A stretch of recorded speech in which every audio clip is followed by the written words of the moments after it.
Hello, everyone. Welcome to Empty Cloud Monastery. I'm here with Bhante Kothmale Kumārakassapa and Bhante Kusala, who will be kindly translating today. So, Bhante Kusala, if you would kindly introduce Bhante and then invite him.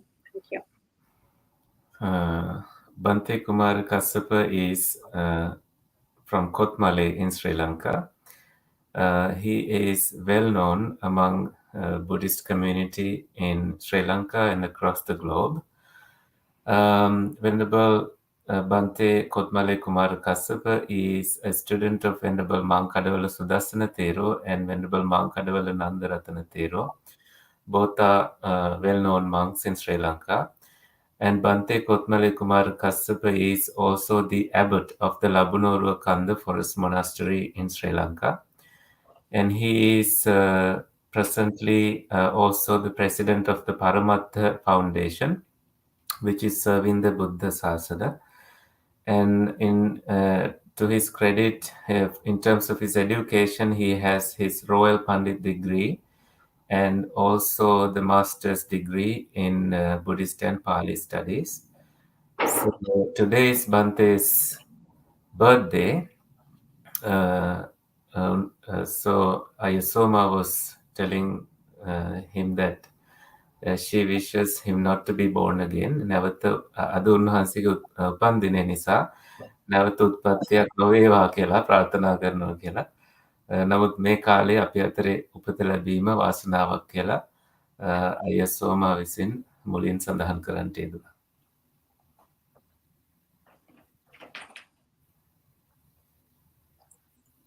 I had to say what you said about his birthday. Okay, thank you, Bhante.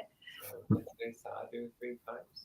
Sadhu, sadhu, sadhu.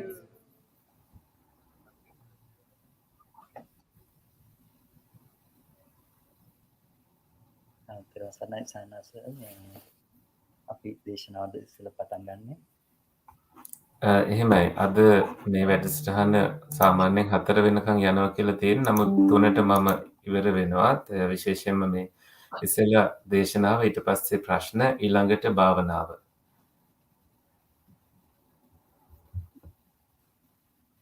නමෝ තස් භගවතු අරහතු සම්මා සම්බුද්දස්ස නමෝ තස් භගවතු අරහතු සම්මා සම්බුද්දස්ස නමෝ තස් භගවතු අරහතු සම්මා සම්බුද්දස්ස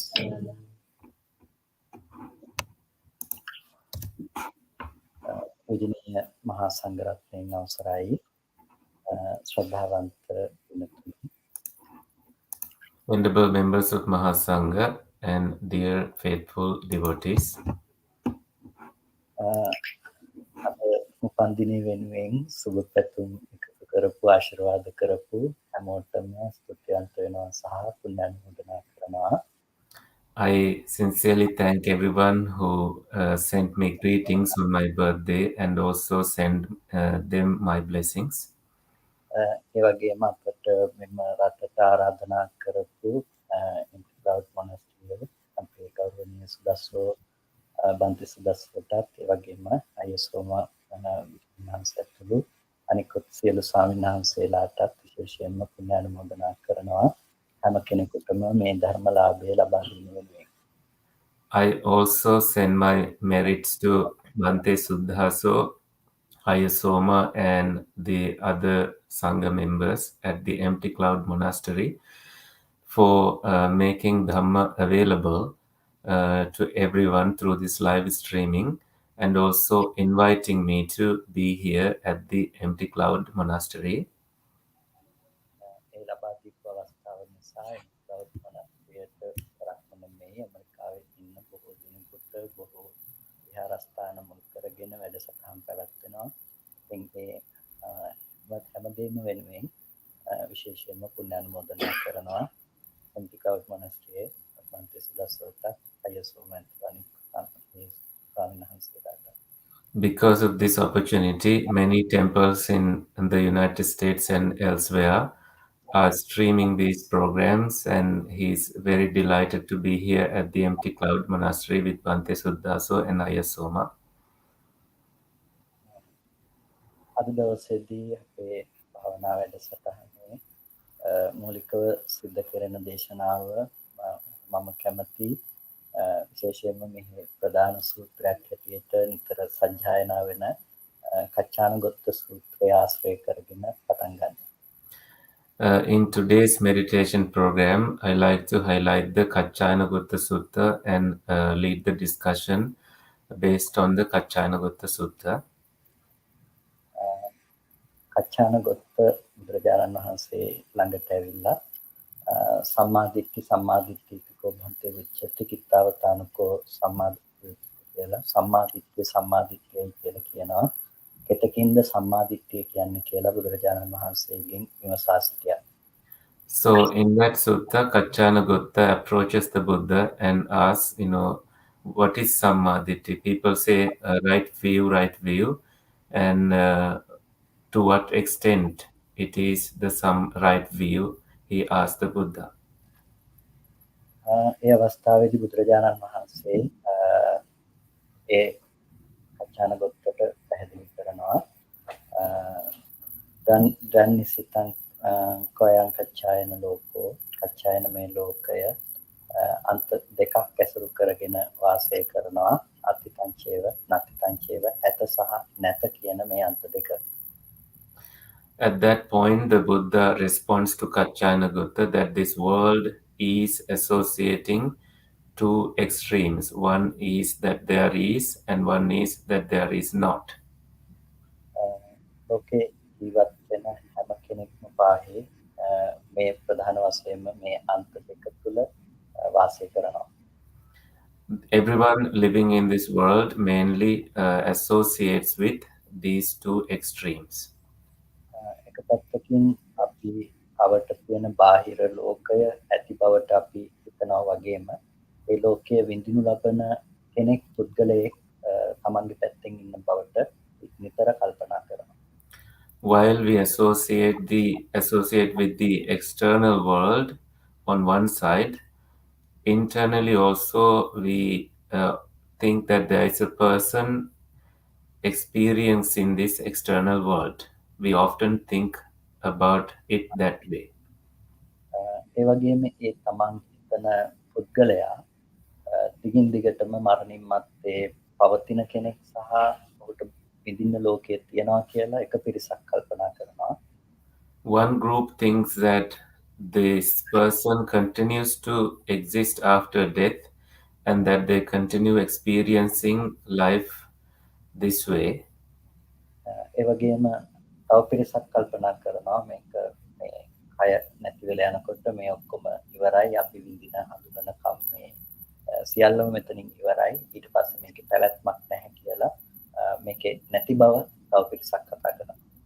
Another group thinks that the life ends at the death and this body or nothing continues and everything ends with death. That is the other group. මෙන්න මේ විදිහට ලෝකේ ඉන්න බොහෝ මිනිස්සු නැත්නම් ධර්ම පිළිබඳ තේරුමක් නැති අවබෝධයක් නැති හැමදෙනාම මේ ඇත්ත සහ නැත කියන අන්ත දෙකට පත් වෙලා වාසය කරනවා. So those who do not have any knowledge in the Dhamma, they fall into these two extremes. One side thinks that there is, one side thinks that there is not. There is none. So that is where the world exists. People live in either one of these sides. බුදුරජාණන් වහන්සේ මේ අන්ත දෙකට නොවැටි අපිට ලෝකයේ සමුදය සහ නිරෝධය කියන කරුණු දෙක පෙන්වනවා අන්ත දෙක දුරු වෙන විදිහට.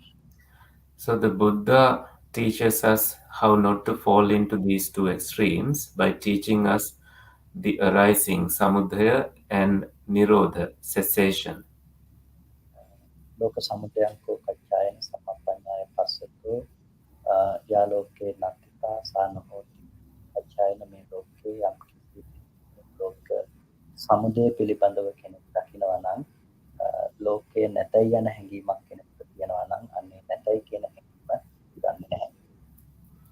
So to someone who sees the arising nature of the world, then there is no thinking that the world does not exist. That disappears. ඒ වගේම ලෝක නිරෝධය පිණිස කෙනෙක් නුවණ පවත්වනවා නම් ලෝක නිරෝධය පිළිබඳව නුවණින් දකින කෙනාට ලෝකය ඇතයි යන හැඟීමක් තියෙනවා නම් ඒ ඇතයි යන හැඟීම දුර වෙනවා. To someone who is experiencing or seeing the cessation of the world, if there is any thinking that the world exists, that disappears. මෙන්න මේ ලෝකයේ හට ගැනීම සහ නිරෝධය කියන දේ දකින කෙනාට වලින් ලෝකයේ තුල එයාට ඇතිවෙන කෙලෙස් උපදින්නට හේතුවක් ඇත්තේ නැහැ. So when someone sees the arising and cessation, there is no way that the defilements arise in them. අපි ලෝකය ඇසුරු කරනකොට උපය උපාදාන හේතසා අධිඨානාදී වශයෙන් මේ ලෝකය ඇසුරු කරනවා. එතනදී උපය කියලා කියන්නේ අපි ලෝකයට එළඹෙන ආකාරය. So we have three ways that we associate with this world. And the first one is upaya, which is about how we enter associating with this world. අපි ඒ ලෝකයට එළඹීම දෙපැත්තකින් සිද්ධ කරනවා. එකක් තණ්හා උපය, අනිත් එක දිට්ඨි උපය. We have two approaches when making an entry to associating with this world. One is about craving, tanha. The other one is about ditti, view. තණ්හාව කියලා කියන්නේ අපි ලෝකේ අපි ආශා කරන දේවල් අපි ඒ දේවල් වලට බැඳෙනවා. අපි බැඳීම් සහිත දේවල් පිළිබඳව ඇලිලා වාසය කරනවා. Tanha is about attachment and desire to certain things in the world. So we are attached and we live with the attachment in the world. දිට්ඨිය කියලා කියන්නේ දැඩි ලෙස ග්‍රහණය කරගන්න දේ.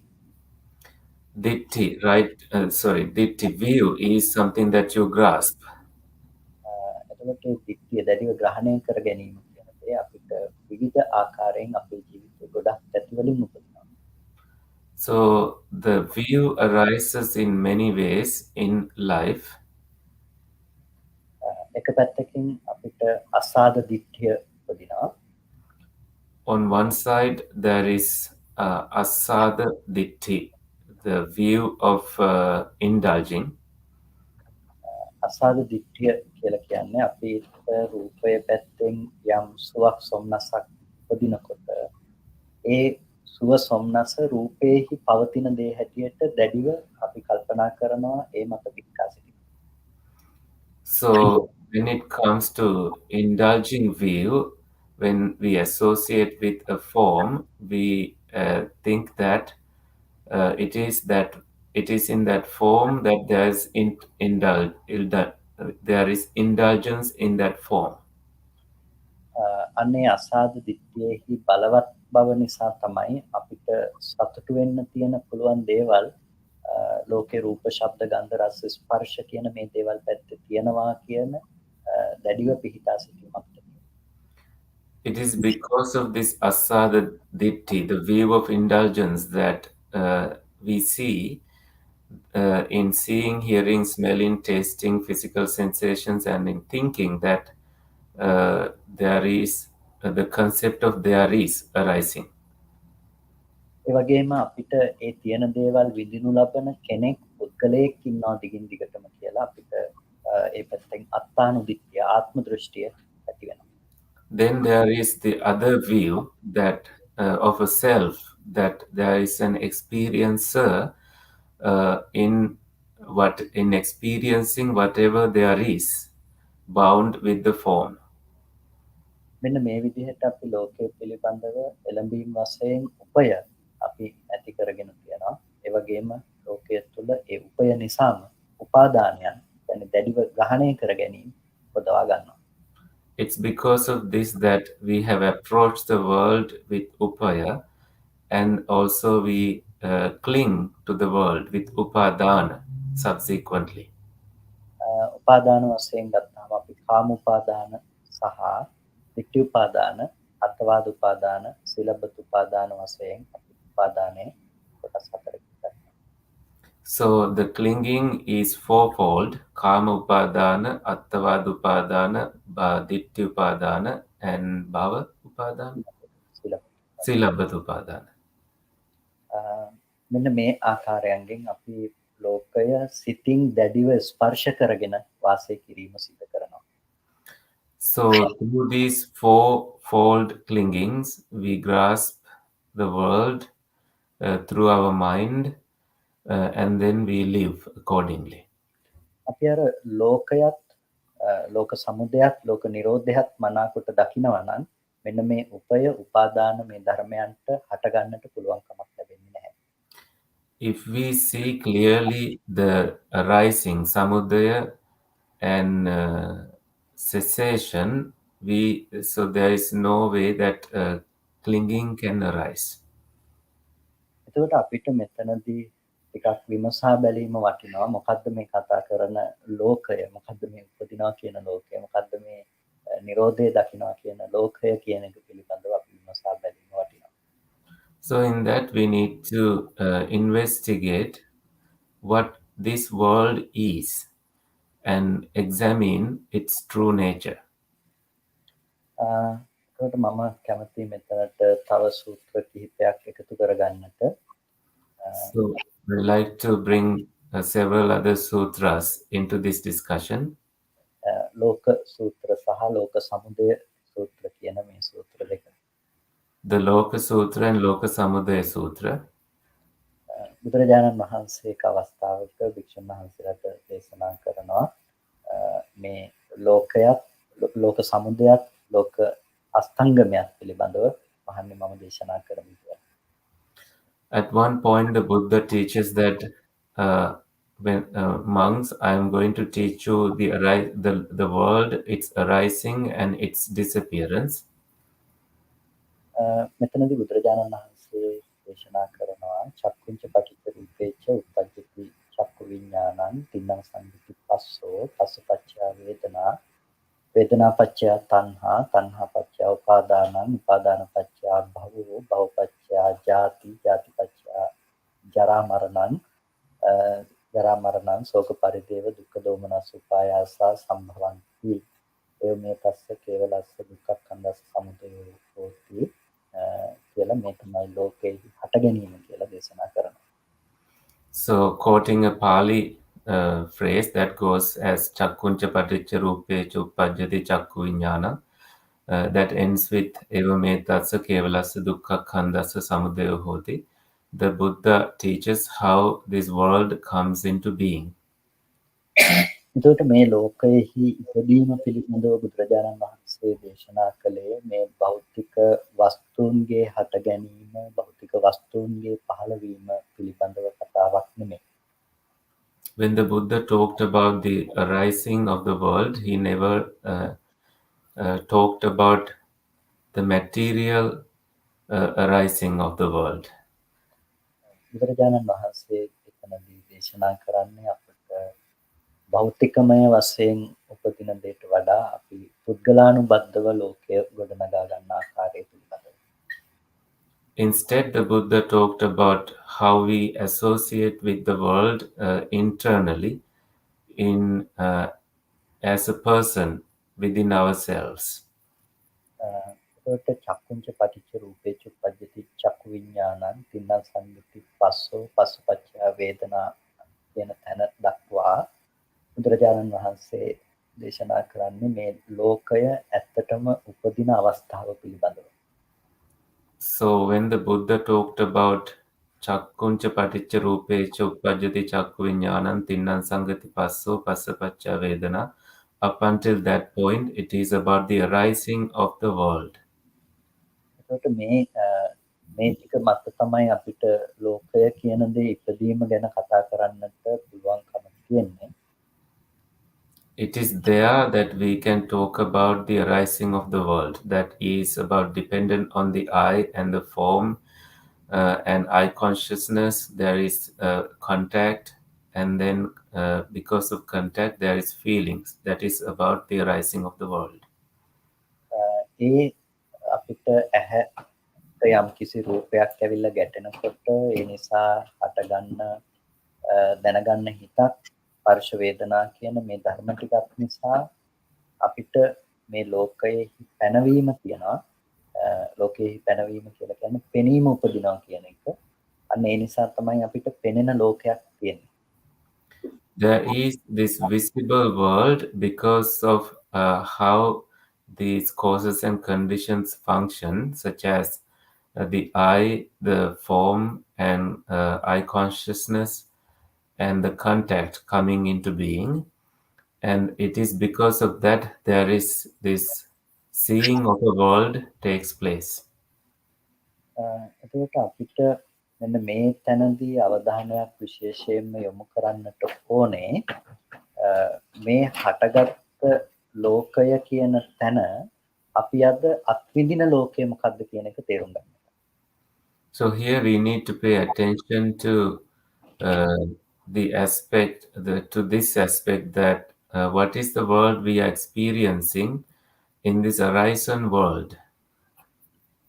එතකොට අපි මේ බුදුරජාණන් වහන්සේ දේශනා කරන මේ හටගන්න ලෝකය කියන තැන අපි භුක්ති විඳින්නේ වෙනස් නොවන එක දිගට පවතින ලෝකයක් පිළිබඳව. In this world that has been arisen, we are associating with a world that is continuous and that is not subject to changing. දැන් ඔබ හැම කෙනෙක්ම මේ ඉදිරිපස්ස මේ මං ඉන්න පැත්ත බලාගෙන ඉන්නවා. එතකොට ඔයගොල්ලන්ට පසුපස වෙන්නේ මොකද්ද, ඉන්නේ කවුද කියන එක ඉන්න කෙනා කරන දෙයක් ඔයගොල්ලන්ට පේන්නේ නැහැ. හැබැයි ඔයගොල්ලෝ හිතනවා ඔයගොල්ලන්ට පසුපසින් ලෝකය තියෙනවා. So when you are seated in front of me and looking at me, you don't know what is happening behind, but you think that you see it, and you think that there is you think that you know what is happening behind you, that this world behind you exists. එතකොට ඒ අපි පිටුපසින් ඇති ලෝකයේ පිළිබඳව කල්පනා කරන එක ඔබ දැන් හිතන එක ඇත්තටම පවතින ලෝකයේද? එහෙම නැත්නම් ඔබ ඇති බවට කල්පනා කරන සංකල්පයක් විතරද? So when you take the world behind you, is it a conceptual world or is it an actual world that exists behind you? ඇත්තම ඔබ හිතනවා නම් ඔබ දැන් මේ මොහොතේදී පවතින පිටුපස තියෙන ලෝකය ගැනයි ඔබට කල්පනා කරන්න කියලා. ඔබ ඉදිරිපස බලාගෙන ඔබට කියන්න පුළුවන් වෙන්න ඕනේ ඔබට පසුපසින් ඉන්න කෙනා මොකක්ද කරන්නේ. So if you exactly see the world behind you, you should be able to actually tell what the person behind you is doing. හැබැයි එහෙම අපිට කියන්න පුළුවන් කමක් නැහැ. අපි යම් දෙයක් දැක්කනම් දැකපු නිමිත්තක් සිහි කරගෙන අපි හිතනවා අපිට පිටුපස ලෝකය තියෙනවා කියලා. So we don't have that ability to tell what is exactly happening behind us, but we conceptualize something from what we have seen before, and then we assume that this is what is happening behind us. අන්න ඒ වගේ අපිට මේ ලෝකය කියන හැඟීමක් තියෙනවා නම් අද අපි යවට තියෙන මේ මුළු ලෝකයක් තියෙනවා කියන එක ඒක හුදෙක්ම අපි සංකල්පනාවක් තුළ ඇසුරු කරන දෙයක් මිසක ඒක යථාර්ථය නෙමෙයි. In the same way, the world that we associate with is a conceptual world. It is not the reality. එතකොට මේ ලෝකය කියන පැනවීම සිද්ධ කරන්නේ කොතනින්ද කියලා අපි බැලුවොත් අපිට යම් වෙලාවක යම් අවස්ථාවක හැට රූපයක් ගැටුණා නම් ඒ රූපය පිළිබඳව දැනගන්න සිතක් ඉපදුනා නම් ඒ රූපය විඳලා අපි දැනගත්ත තැනක් තිබුණා නම් ඒ අවස්ථාව විතරයි අපි දකින දේ ඇති බවට පනවන්න පුළුවන් තැන. So where does this world begins to experience? It is in this way that it happens. There is the eye, the physical eye, and the form outside, and the meeting of these two with a thought, and it is in those places, in the feelings as well, that we experience the world. එතකොට අපි එක දෙයක් දිහා බලාගෙන ඉඳලා අපි ආපහු අනිත් පැත්ත හැරලා තව දෙයක් දිහා බලනකොට කලින් අපි දැකපු දේ දැකපු රූපය ඊළඟ මොහොතක නැවත කවදාවත් අපිට දකින්න පුළුවන් කමක් නැත්තේ නැහැ. In that sense, when we have looked at something and looked away and then looked at the same thing again, we are not going to experience that same thing the same way again at all. එතකොට අපි මෙන්න මේ ඒ තැන නැති වෙන ලෝකයේ පිළිබඳව දන්නේ නැති වෙනකොට අපි ජීවත් වෙනවා සංකල්පමය වශයෙන් හදාගත්ත මේ අපි අවට කට්ටිය ඉන්නවා තව අපි දේවල් දරවල් මිනිස්සු ඉන්න මේ ලෝකයක් තියෙනවා කියන සංකල්පමය තැනක ජීවත් වෙනවා. Because we don't see that the world is disappearing right there every moment, we have created a conceptual world and we comfortably live in that conceptual world, thinking that houses, everything else materially exists.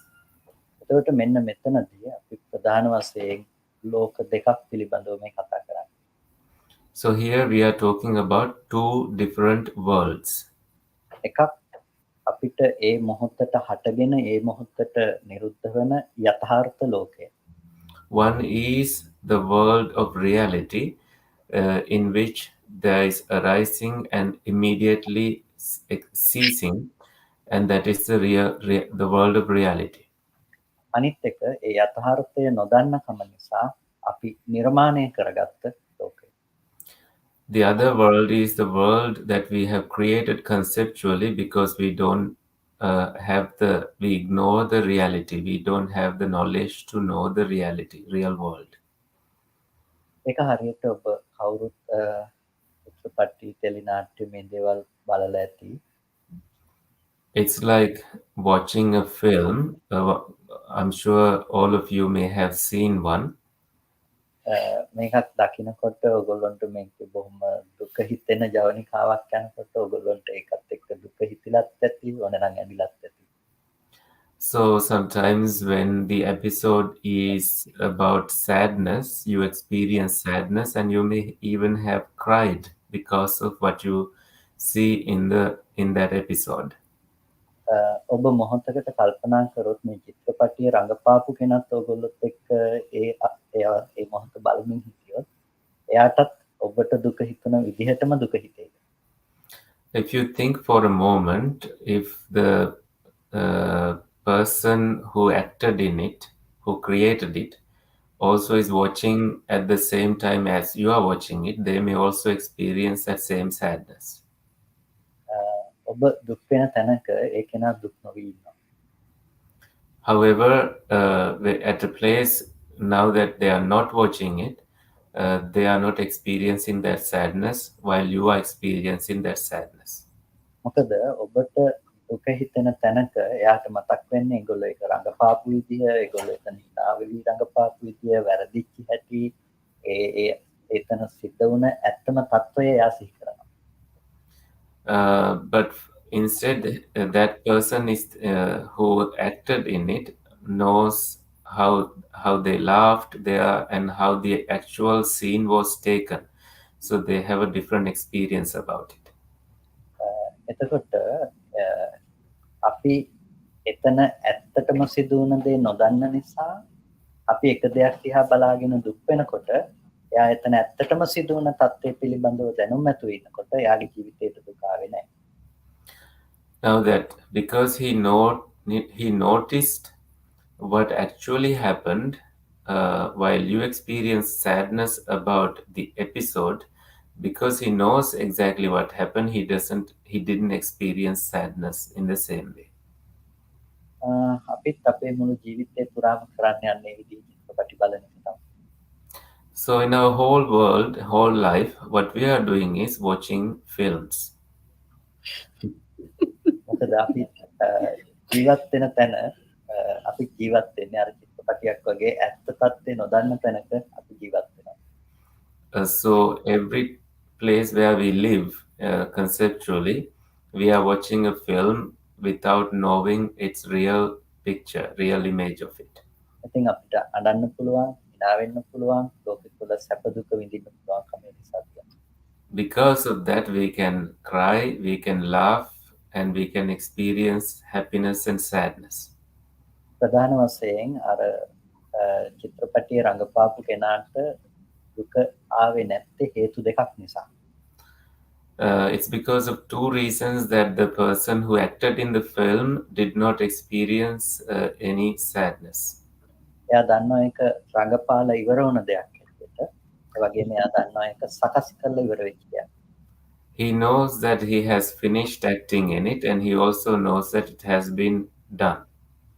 මෙන්න මේ කරුණු දෙක පිළිබඳව දන්න නිසා එයාට ඒක නොදන්න කෙනා දුක් වෙනකොට එයාට දුක් නොවී ඉන්න පුළුවන්කම ලැබිලා තියෙනවා. Because of these two facts, when the person who doesn't know these experience sadness, and he can stay free from that sadness. එතකොට අපිටත් අපේ ජීවිතේ කරුණු දෙකක් පිළිබඳව දැනගත්තොත් අපිට පුළුවන් ලෝකෙ දුක් මිනිස්සු දුක් වෙන තැනක දුක් නොවී ඉන්න. In the same way, if we know two things about this world, we can also stay without getting sad in a place where people experience sadness. පළවෙනි එක මේක රඟපාලා ඉවරයි කියන එක. දෙවෙනි එක සකස් කරලා ඉවරයි කියන එක. The first thing is that this has been acted upon, the act has been done, and the product is finished. The second one is the product is finished. එතකොට මොකද්ද අපේ ජීවිතේ අපි රඟපාලා ඉවරයි කියන දේ? අපිට යම් මොහොතක ඇහැට රූපයක් ඇවිල්ලා මේ රූපය පිළිබඳව දැනගන්න හිතක් උදිලා මේ ටික ඉතුරු නැතුව නැති වෙලා ඉවරයි. So what is the meaning of acting is done?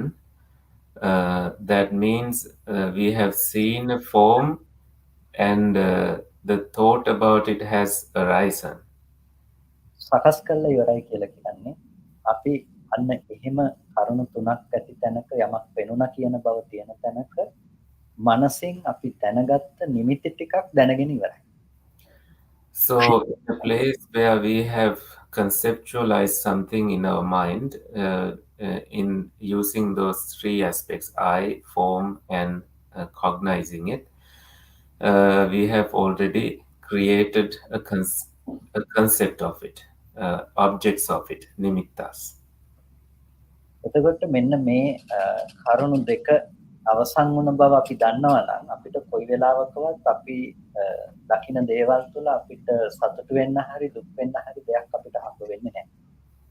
If we know these two aspects, that means acting and also the finishing of it, then we don't need to cry about it or be sad about it.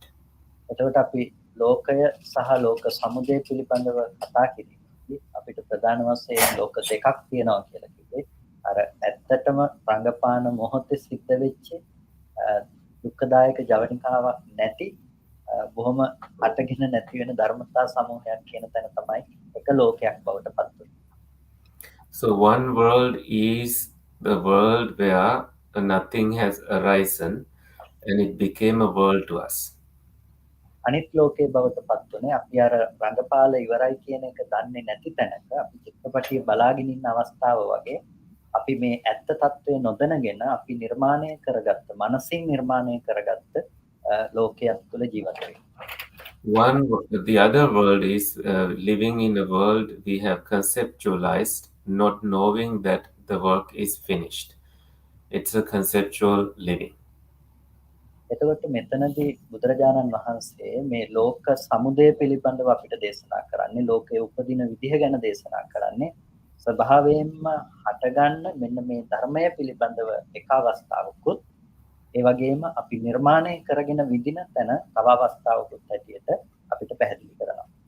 So when the Buddha talks about the world, he's talking about the naturally arising world and also the conceptually created world as two distinct worlds that we can experience. එතකොට මේ තැන් දෙකේදී අපිට ප්‍රධාන වශයෙන්ම තේරුම් ගන්නට පුළුවන්කම තියෙනවා එක ලෝකයක් පිළිබඳව අපිට කරන්න පුළුවන් දෙයක් ඇත්තේ නැහැ කියන. So then we realize that about one world, there is nothing we can do about one of these worlds. ඒ තමයි අපිට ඇහැට රූප ගැටෙනවා ඒ පිළිබඳව අපි දැනගන්නවා කනට සද්ද ඇහෙනවා ඒ පිළිබඳව දැනගන්නවා මේක අපි ඉපදුණු තැන ඉඳලා මරණය දක්වාම සිද්ධ වෙන ක්‍රියාවලියක් ඒක ගැන අපිට වෙන කරන්න දෙයක් නැත්තේ නෑ. So the process of seeing a form, hearing a sound, and smelling something, this week there's nothing we can do about it. It happens from birth to death. හැබැයි අපිට දෙයක් කරන්න පුළුවන්කම තියෙන ලෝකයක් තියෙනවා. ඒ තමයි අපි අර ඇත්ත නොදන්නකම නිසා අපි නිර්මාණය කරගන්න ලෝකය අපිට නිර්මාණය කරගන්න නැතුව ඉන්න පුළුවන්කම තියෙනවා. So we can do something about the conceptual world. The conceptual world is created because we don't have the knowledge about the actual arising of it, but we can undo it by seeing. එතකොට ඒ ලෝකය අපි නැති කළ යුත්තේ කුමක් නිසාද? මොකද ඒක උපදින්නේ ඇත්ත නොදන්නාකම නිසා නැතිනම් අවිද්‍යාව නිසා.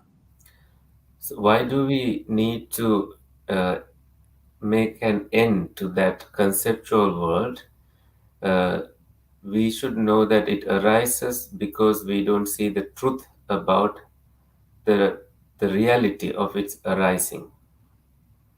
ලෝක සමුදය සූත්‍රයේදී අපි චක්කුංච පටිච්ච රූපේ චුප්පජ්ජති චක්කු විඥානං තින්නා සංගති පස්සෝ පස්සපච්චය වේදනා වේදනා පච්චය තණ්හා කියලා වේදනා පච්චය තණ්හා වේදනාව නිසා තණ්හාව උපදිනවා කියලා තැනක් කතා කරනවා. In the Loka Samudaya Sutta, the Buddha talks about how craving arises because of feelings, and feelings arose because of how I forms and eye consciousness and contact coming into being. So in that sutta, it's highlighting about the craving aspect. එතකොට මෙතනදී වේදනාවකට කවදාවත් නිකම්ම තණ්හාවක් උපදින්නේ නැහැ. Here, craving does not just arise to any feeling. වේදනාවකට තණ්හාව උපදින තැන තණ්හාව කියන එකත් එක්කම තව කරුණු දෙකක් මෙතනදී අපිට හඳුනා ගන්නට වෙනවා. We need to identify two other things about craving here. ඒ තමයි අවිද්‍යාව සහ සංස්කාරය කියන මේ කරුණු දෙක. That includes ignorance and formations. අවිද්‍යාව කියලා කියන්නේ අර වේදනාව ස්පර්ශය පිළිබඳව විඥානය පිළිබඳව ඇහැ රූප පිළිබඳව දන්නේ නැතිකම. So ignorance here means not knowing about ignorance, feelings, formations, etc. එතකොට අපිට ඒ නොදන්නකම නිසා තමයි එහෙම දේවල් ටිකක් තියෙන තැනක අපිට අම්මා තාත්තා දුව පුතා කියලා අපිට සංකල්පමය වශයෙන් තියෙන දෙයක් හටගන්න දෙයක් ලෝකේ ඇත්තටම තියෙනවා කියන තැනකින් හම්බ වෙන්නේ.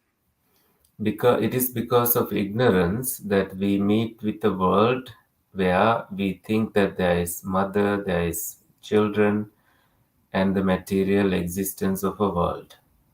ඒකට කියන්නේ අවිද්‍යාව නිසා උපදවපු ලෝකය කියලා. It is the world created because of ignorance. අන්න ඔය ලෝකය ඇතුලේ අපිට අපිට තියෙනවා දැඩිව ග්‍රහණය කරගන්න දේවල් උපාදාන වශයෙන් අල්ලගන්න දේවල් ඒ වගේම ඒ නිසා මේ ලෝකේ පවතිනවායයි කියලා අපි කල්පනා කරන අල්ලගන්න දේවල් ඔක්කොම පවතිනවා. So in that world there is clinging, things that we have grasped, and also the world that we are desiring to keep with us. ඒ වගේම ඒ තියෙන දේවල් විඳිනු ලබන මම නැතිනම් පුද්ගලයෙක් ඇති බවටත් අපිට හම්බ වෙනවා. Also, we meet with a person who is experiencing the world that is created this way. දැන් ඔය ඉන්න පුද්ගලයාට ලෙඩවීම මරණය මහලු බව අකමැත්තයක් එකතු වීම කැමති අයගෙන් වෙන්වීම තමන් කැමති දේවල් නොලැබීම මේ ආදී සියලු දුක විඳින්න පුළුවන් කෙනෙක් බවට ඒ ඉන්න පුද්ගලයා පත් වෙලා තියෙනවා. This person has fallen into experiencing getting sick, saying goodbye to dear ones, and living with people that you don't like to associate with, death, and the whole mass of suffering. ඇත්තටම අපේ ජීවිතයේ පවතින තැනක කවදාවත් ඒ විදිහේ දුකක් පවතින්න පුළුවන් කමක් නැත්තේ නෑ. In reality, in a place where our life really exists, there is no way that that kind of suffering can take place. ඒ විදිහේ දුකක් පවතින්නේ අපි ඇත්ත නොදන්න කම නිසා මනසින් නිර්මාණය කරගත්ත ලෝකයේ තුල තමයි ඒ විදිහේ දුකක් පවතින්නේ සහ පවතින්න පුළුවන්කම තියෙන්නේ.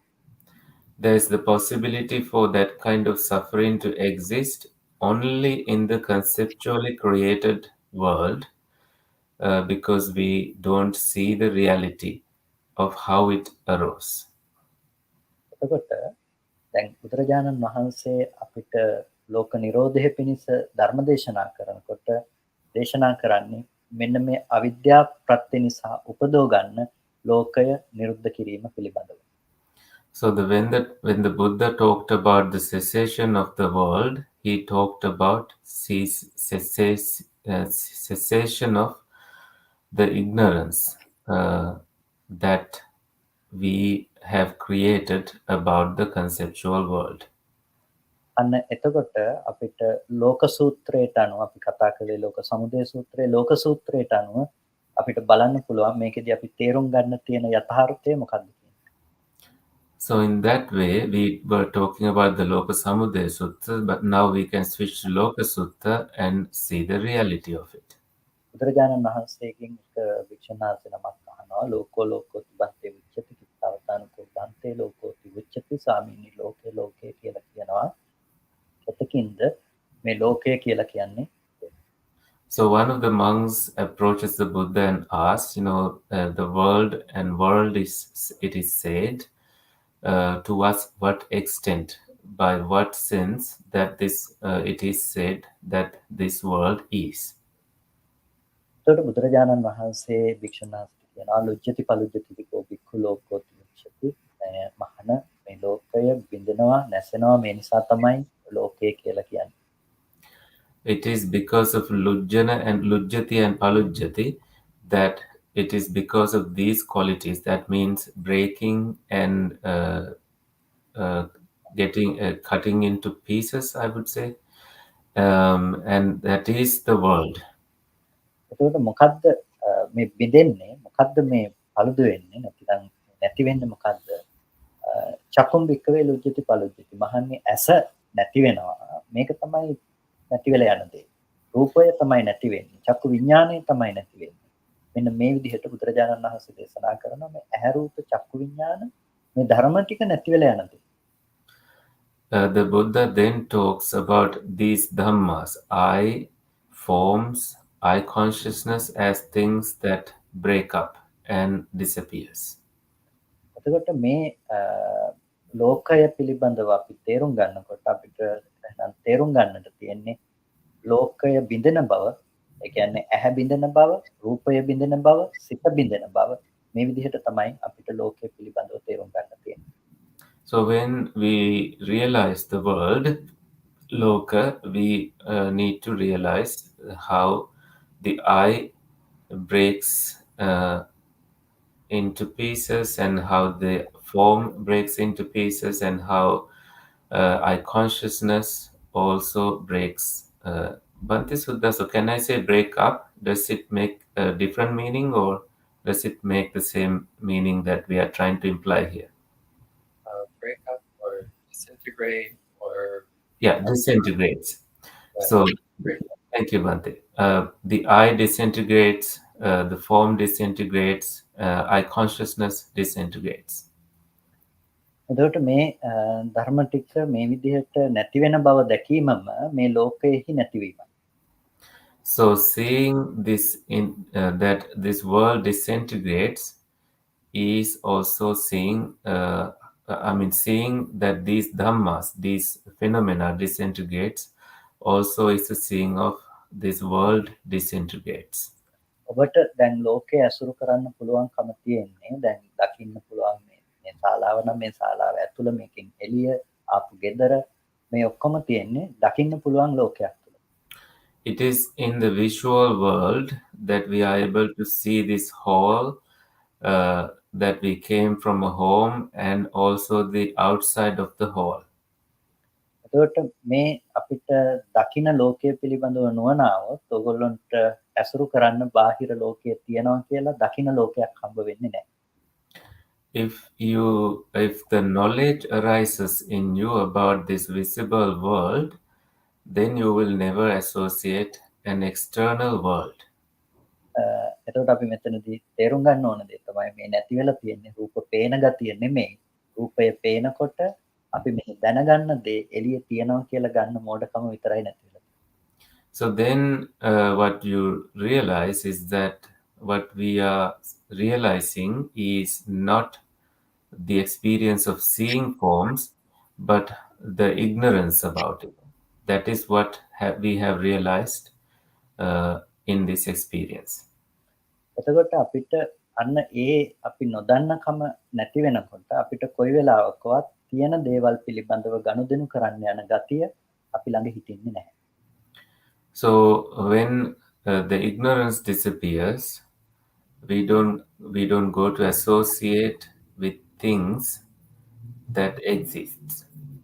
එතකොට එතනින් මිදුනහම ඔබට නැවත එබඳු වූ දෙයක් විඳින්න පුළුවන් තැනකට නැවත ඉපදීම පිණිස යන්න තියෙන හේතුව අද නැති කරන්න පුළුවන්කම තියෙනවා. When you are freed from that place, you can also free or seize the cause that is conducive to rebirth of creating this world. උදාහරණයක් ඇටියට දැන් ඔයගොල්ලෝ මේ වැඩසටහන ඉවර වුණාම කවුරුත් ගෙවල් වලට යයි. හැබැයි ඔයගොල්ලෝ ගෙදර යනකොට මේ කය අරගෙන යන්න බැරි තත්ත්වයටපත් වුණොත් මොකද වෙන්නේ? For example, after the program, you may go home, but if it happens so that you can't take this body home, what do you think about it? මේ කය අරගෙන යන්න බැරි තත්ත්වයකටපත් වෙලා නම් එහෙනම් ඔයගොල්ලන්ට සිද්ධ වෙනවා ඒ ගේ විඳින්න පුළුවන් මට්ටමකට මේ කය අතහැරලා වෙන තැනකට ප්‍රතිසන්දි වශයෙන් යන්න. So then you have to abandon this body and go to a continued place in such a way that you can experience a different world. එතකොට ඒ ප්‍රතිසන්දි වශයෙන් යන්න හේතුනේ බාහිර ලෝකයේ පවතිනවායයි කියලා ගත්ත සංඥාව මත තමයි ඔයගොල්ලන්ට එතනට ප්‍රතිසන්දි වශයෙන් යන්න හේතුව සකස් වෙන්නේ. You had to go into a continuation with rebirth because of the perception that the external world exists. ඒකට කියනවා භවපච්චය ජාති කියලා. අපි ඇති බවට යම් මට්ටමකින් දේවල් අල්ල ගන්නවා නම් ග්‍රහණය කර ගන්නවා නම් අන්න ඒ නිසා එබඳු මට්ටමේ තැනකට ප්‍රතිසන්දි වශයෙන් යන්න පුළුවන් හේතු අපි නැවත නැවත සකස් කරනවා. So this is called bhavapacchya jati. Because of the existence, there is rebirth. So you have been creating causes that makes you continue being born again and again. එතකොට මේ අවිද්‍යාව නිසා ගොඩනගාගත්ත ලෝකය ඇතුලේ ඔයගොල්ලන්ට උපදින්න හේතුවක් තියෙනවා සසරේ පැවැත්මටත් ඒ වගේම මේ ජීවිතේ ජීවත් වෙනකොට දුක් විඳින්න පුළුවන්කමක් කියන මේ දෙපැත්තෙම දුක මේ ලෝකය ඇතුලේ ඉතුරු වෙලා තියෙනවා. So in this conceptual world, we see the existence of the world and also that you suffer in this world. අන්න ඒ නිසා ඔබ මේ අවිද්‍යාව නිසා ගොඩනගපු ලෝකය අද නිරුද්ධ කළ යුතු ලෝකය. ඒක නිරුද්ධ කරන්නට නම් අර යථාර්ථ වශයෙන් පවතින ලෝකය පිළිබඳව ඔබ තේරුම් ගන්නට ඕනේ. So in order to experience cessation in the world that is created because of ignorance, we need to see the reality as is in the actual world. මොකද ලෝක දෙකක් එකපාර පවතින්නේ නැහැ එක්කෙනෙක් ළඟ. එක ලෝකයක තමයි කෙනෙකුට ජීවත් වෙන්න පුළුවන්කම තියෙන්නේ. Because two worlds do not exist together. A person only experience one world at a time. අපි නොපවතින ලෝකයක තමයි හැමදාම පවතිනවා කියලා හිතාගෙන ජීවත් වෙන්නේ. So we live in a world that does not exist, thinking that it exists. ඒ ලෝකය හැම වෙලාවකදීම බොහොම ප්‍රාථමිකයි බොහොම සංකල්පමය වශයෙන් අල්ලගත්ත දෙයක් විතරයි. That world is basically conceptually grasped, and it is very basic. මම උදාහරණයක් හැටියට කිව්වොත් දැන් අපි මැරුණාම හිතන්නකෝ අපි නැවත මිනිසෙක් කියලා ඉපදුණා කියලා. So, for example, let's say that we died and we are born again as a human being. එතකොට මේ අපි මේ ජීවිතයේ මේ තියෙන මේ කය සංරක්ෂණය කරලා අරන් තියලා තියෙනවා. අර මැරිලා ඉපදුණු තැන අපි මිනිසෙක් කියලා ලොකු වෙලා අපි එනවා මේ සංරක්ෂණය කරලා තියෙන රූපේ බලන්න. So our body is preserved, and once we are born again, we have grown up and we come back to see this preserved body. එතකොට දැන් ඒක ඉස්සරහට දේහේ ඉස්සරහට ඇවිල්ලා ඉන්නකොට මම කියලා අපිට හිතෙන්නේ අර ඉස්සරහා තියෙන කයද එහෙම නැත්නම් දැන් එතන අනිත් කයද? So when you have come to the corpse, your former corpse, is it your own body that you think as I, me, or is it that corpse that you think as yours? එතකොට ඔබේ අම්මා තාත්තා ඔබේ දරුවෝ ඔබේ ලෝකය ඔබේ සමාජ තත්ත්වය වෙන්නේ අර ඉස්සරහ තියෙන දේහයට සාපේක්ෂ ලෝකයේද එහෙම නැත්නම් මේ පැත්තේ Tamanට සාපේක්ෂ ලෝකයේද? දැන් So, what is your actual world now? Is it the world that used to associate this body, or is it the world that you associate now as your mother, children, and the external world? ඔබ කියයි දැන් ලෝකේ වෙන්නේ දැන් අලුතෙන් ඉස්සරහට ආපු කෙනාගේ ලෝකය කියලා. So then you will say that it is the new world that you created as a person who is alive now. එතකොට අර අතන තැම්පත් කරලා තියෙන දේහය තියෙන ස්වභාවයෙන්ම නෙමෙයිද අපි දැන් මේ මම කියලා හිතාගෙන ඉන්න මේ අවස්ථාව. So is it not same as the body that is reposed there? Is it not same as this experience that we have now in this new body? That they are both dead. එහෙනම් අපි දැනට මේ මම කියලා අපි අල්ලගෙන ඉන්නේ අපි ජීවත් වෙන්නේ මේ කයට සාපේක්ෂව අපි හදාගත්ත සංකල්පනා ටිකක් මිසක එහෙම නැතුව පවතින ලෝකයක් නෙමෙයි. In that way, when we say it is me, we have created the conceptual world as me, and we are living in it. ඒකයි ඒ ලෝකය බොරුවක් කියලා කිව්වේ. It's because of this that we said that this world is a lie. ඒක යථාර්ථයේ බවට කවදාවත් පත් වෙන්නේ නැහැ. ඒක යථාර්ථය නම් එක තැනකදී තමන් වෙලා තව තැනකදී තමන් නොවන බවට පත් වෙන්න පුළුවන්.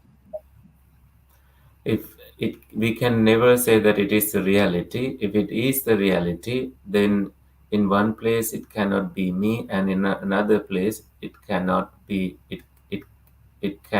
It can be just me.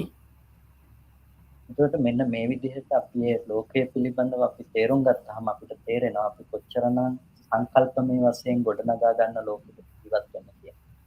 So when we look at the world this way, we can now understand how we live in a conceptually created world. මීට මාස 5කට විතර කලින් අපේ තාත්තා මරණයටපත් වුණා. ඒ වෙලාවේදී මම අම්මලාට මේ පිළිබඳව ධර්ම කාරණාවක් පැහැදිලි කරලා දුන්නා. So about 5 months before this, my father passed away, and at that point, I was explaining this point to my mother. මම කියලා දුන්න දේ තමයි දැන් තාත්තා කියලා කියන්නේ මේ ඉස්සරහා මේ තියෙන කනබුන ආහාරය නිසා හටගත්ත කයද තාත්තා කියලා කියන්නේ. So then I told her, I explained to her that is it this body before us, the body that is created because of the food someone has taken, is it the father? ඒකට මේ කය නැතිනම් මේ තියෙන රූපය ඒක තාත්තා නෙමෙයි. ඒක කනබුන ආහාරය නිසා හටගෙන ඒක නැති වෙලා යන දෙයක් ඒක තාත්තා නෙමෙයි. So it is not this body. It's this body is not my father. This body that is built of different food taken is not the father. ඒ වගේම ඒ කය එතන ඇසුරු කරගත්ත යම් හිතක් තිබුණා නම් යම් විඥානයක් තිබුණා නම් ඒක තව තැනකට මේ වෙනකොටත් ප්‍රතිසන්දි වශයෙන් ඉපදිලා ඉවරයි. If there was a consciousness that associated this body with, it also has been reborn in some other place. එතකොට එයාට දැන් එතන ඉපදෙනකොට එයාගේ ලෝකය, එයාගේ අම්මා, එයාගේ තාත්තා, එයාගේ ලෝකය සම්පූර්ණයෙන්ම එතන දෙපන්. So when he is reborn in a different place, his father, his mother, and his siblings, all of these are different. මම අම්මට කියපු දේ දැන් අම්මා එයා ඔයාගේ ස්වාමියා නෙමෙයි. එයාගේ පිටත් නෙමෙයි. So what I told my mother is that you are not his wife, and he is not your husband anymore. ඒ වගේම අපි දැන් ඔබේ එයාගේ දරුවොත් නෙමෙයි. ඒ වගේම දැන් අපිට ඒ සාපේක්ෂව ලෝකයේ සම්පූර්ණව නැහැ. අපි පිටයි වෙලා.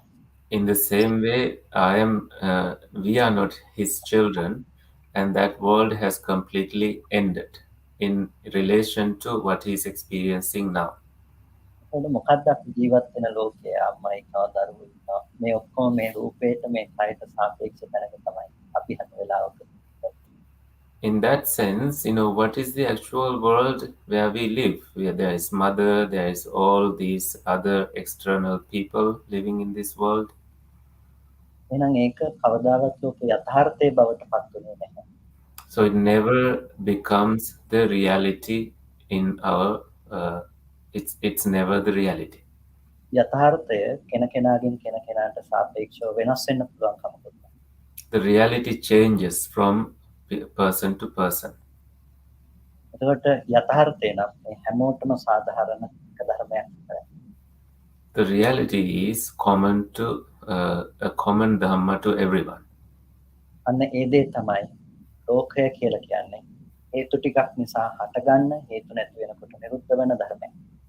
So the common dhamma is that this world is built, created of causes, and when these causes and conditions disappear, this world disappears. අපි අද ජීවත් වෙන ලෝකේ තියනවා කියලා හිතන ලෝකය අර ඇත්ත යථාර්ථවත් ලෝකයේ ඇත්ත නොදන්න කම නිසා නිර්මාණය කරගත්ත අවිද්‍යා සම්පස්සේ නිසා හදාගත්ත හීනයක් ඇත්තටම පවතින දෙයක්. This conceptual world is a dream that is created out of not knowing the real world, and it is just a world that is built of ignorance. ඒ නිසා අපි මෙතනදී දකින්නට අවශ්‍යයි අපිට ඇත්තටම පවතින ලෝකය කියලා අපේ ආයතනයන්ට ඒ මොහොතේදී ගෝචර වෙන ධර්ම සහ හටගෙන නිරුද්ධ වෙන ධර්මයන් පිළිබඳව අපි තේරුම් ගැනීම කළ යුතුයි. So in terms of sense basis, we therefore need to see how different causes arise and how it comes into be in touch with the external world and how the conceptual world is created. අන්න ඒකට තමයි බුදුරජාණන් වහන්සේ කච්චානගොත්ත සූත්‍රයේදී පටිච්චසමුප්පාද ධර්මය අපට දේශනා කළේ. It is for this reason that the Buddha taught the dependent co-arising in the Kacchanagotta Sutta, to understand how the causation theory works. එතකොට අපිට තේරුම් ගන්න පුළුවන්කම තියෙනවා අපි වර්තමාන ජීවිතය පොදු හේතුඵල ධර්මක පැවැත්මක් පමණයි. එතනින් එහාට දෙයක් එතන නැහැ කියන එක. So then we need to understand that the present life is the continuation of causes and conditions. There's nothing beyond that. එතකොට අවිද්‍යා පත්‍ය සංඛාරා අවිද්‍යාව නිසා සංස්කාරය උපදිනවා. එතකොට ඒ අවිද්‍යා සංඛාර කියන හේතු දෙක නිසා තමයි විඥානයක් ප්‍රතිසන්දි වශයෙන් පැමිණෙන්නේ. Because of ignorance, formations come to be, and because of formations, consciousness come to be. So it's because of ignorance and formations consciousness come to be.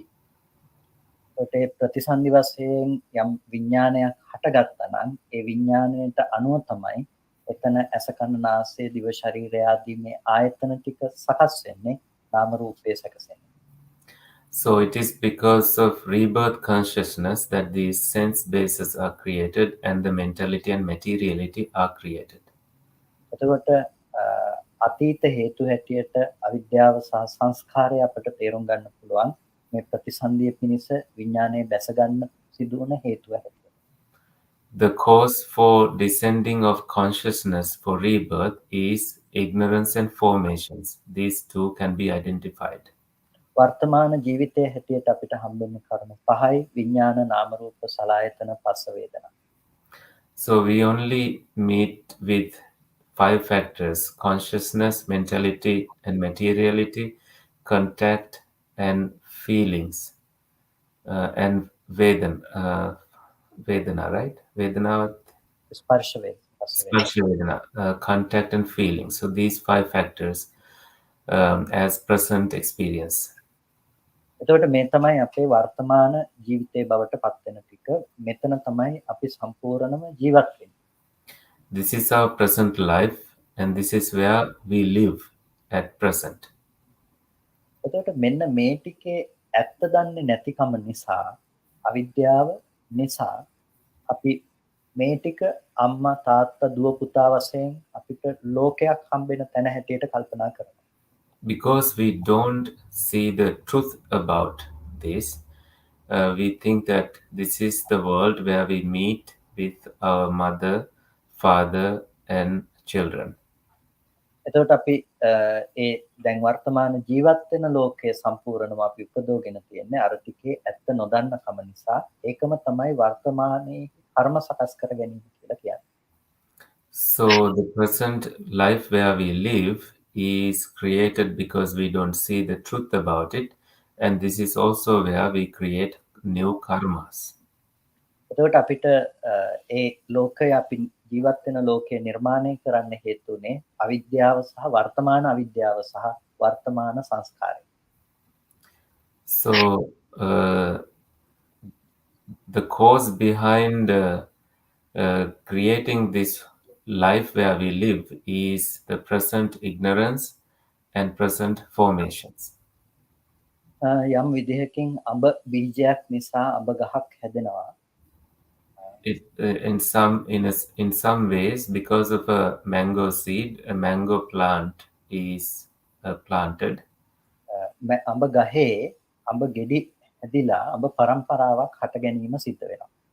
So in that mango tree, mango fruits are born and then a mango lineage is born.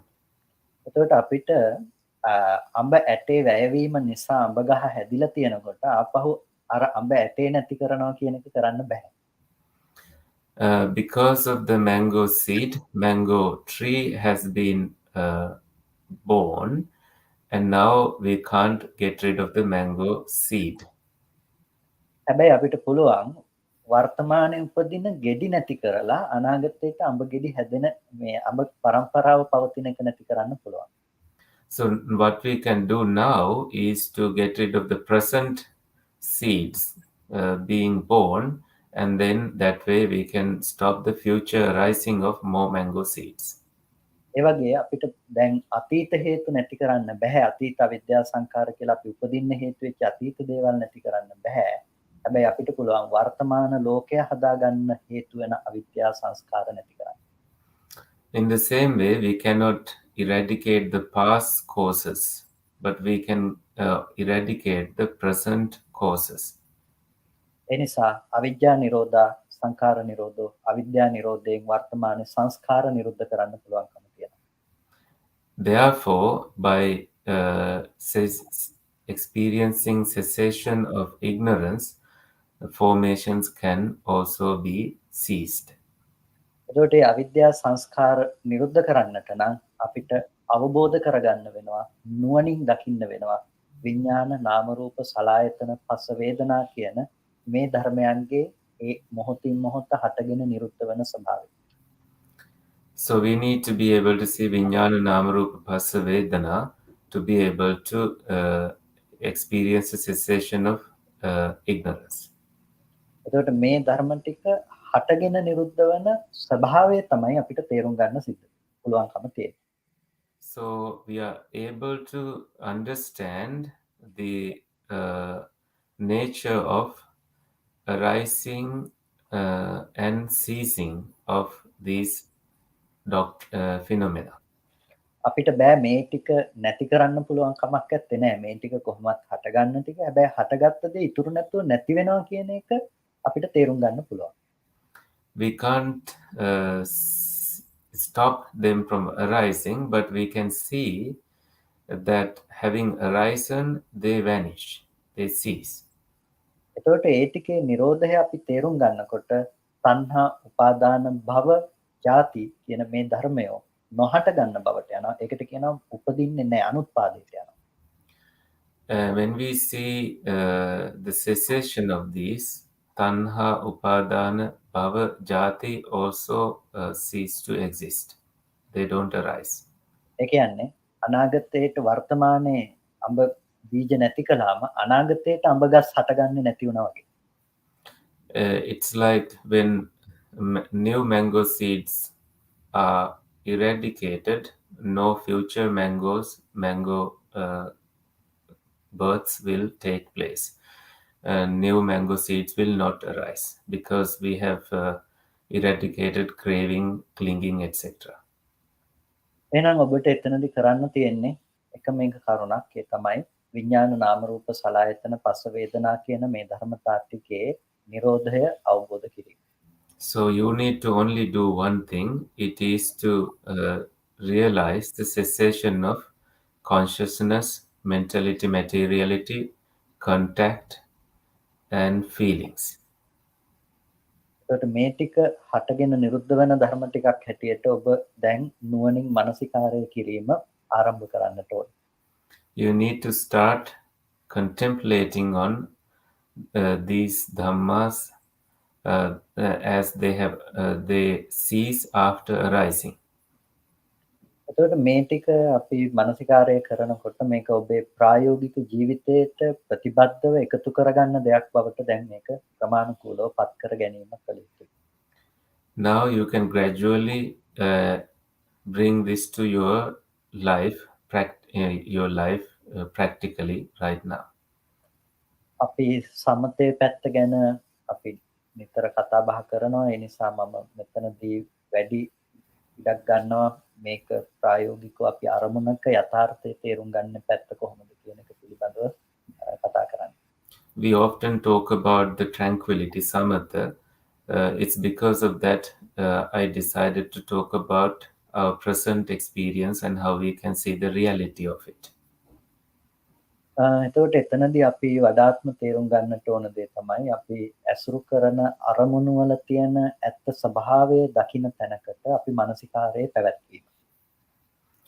So here we need to pay attention to the reality of an object that we are focusing at. ඒකෙදී ඔබට ලෝකයේ ඇති බවට හම්බෙන අරමුණක් පිළිබඳව නුවණින් මෙනෙහි කිරීම ආරම්භ කළ යුතුයි. You need to begin reflecting wisely about an object that you are experiencing in the world. ඒකට එතන ඒ අරමුණක් අරගෙන ඒ අරමුණෙහි ඇත්ත පේන විදිහට මානසිකාරය කිරීම සිද්ධ කරනකොට අපිට ඇහැට පේන රූපයක් නම් ඒ රූපය පිළිබඳව දැන් නුවණින් මෙනෙහි කිරීම ආරම්භ කරන්න පුළුවන්. ඒක වර්ණ සටහන් මාත්‍රයක් විතරයි කියන තැන හිතට දැනෙනවා.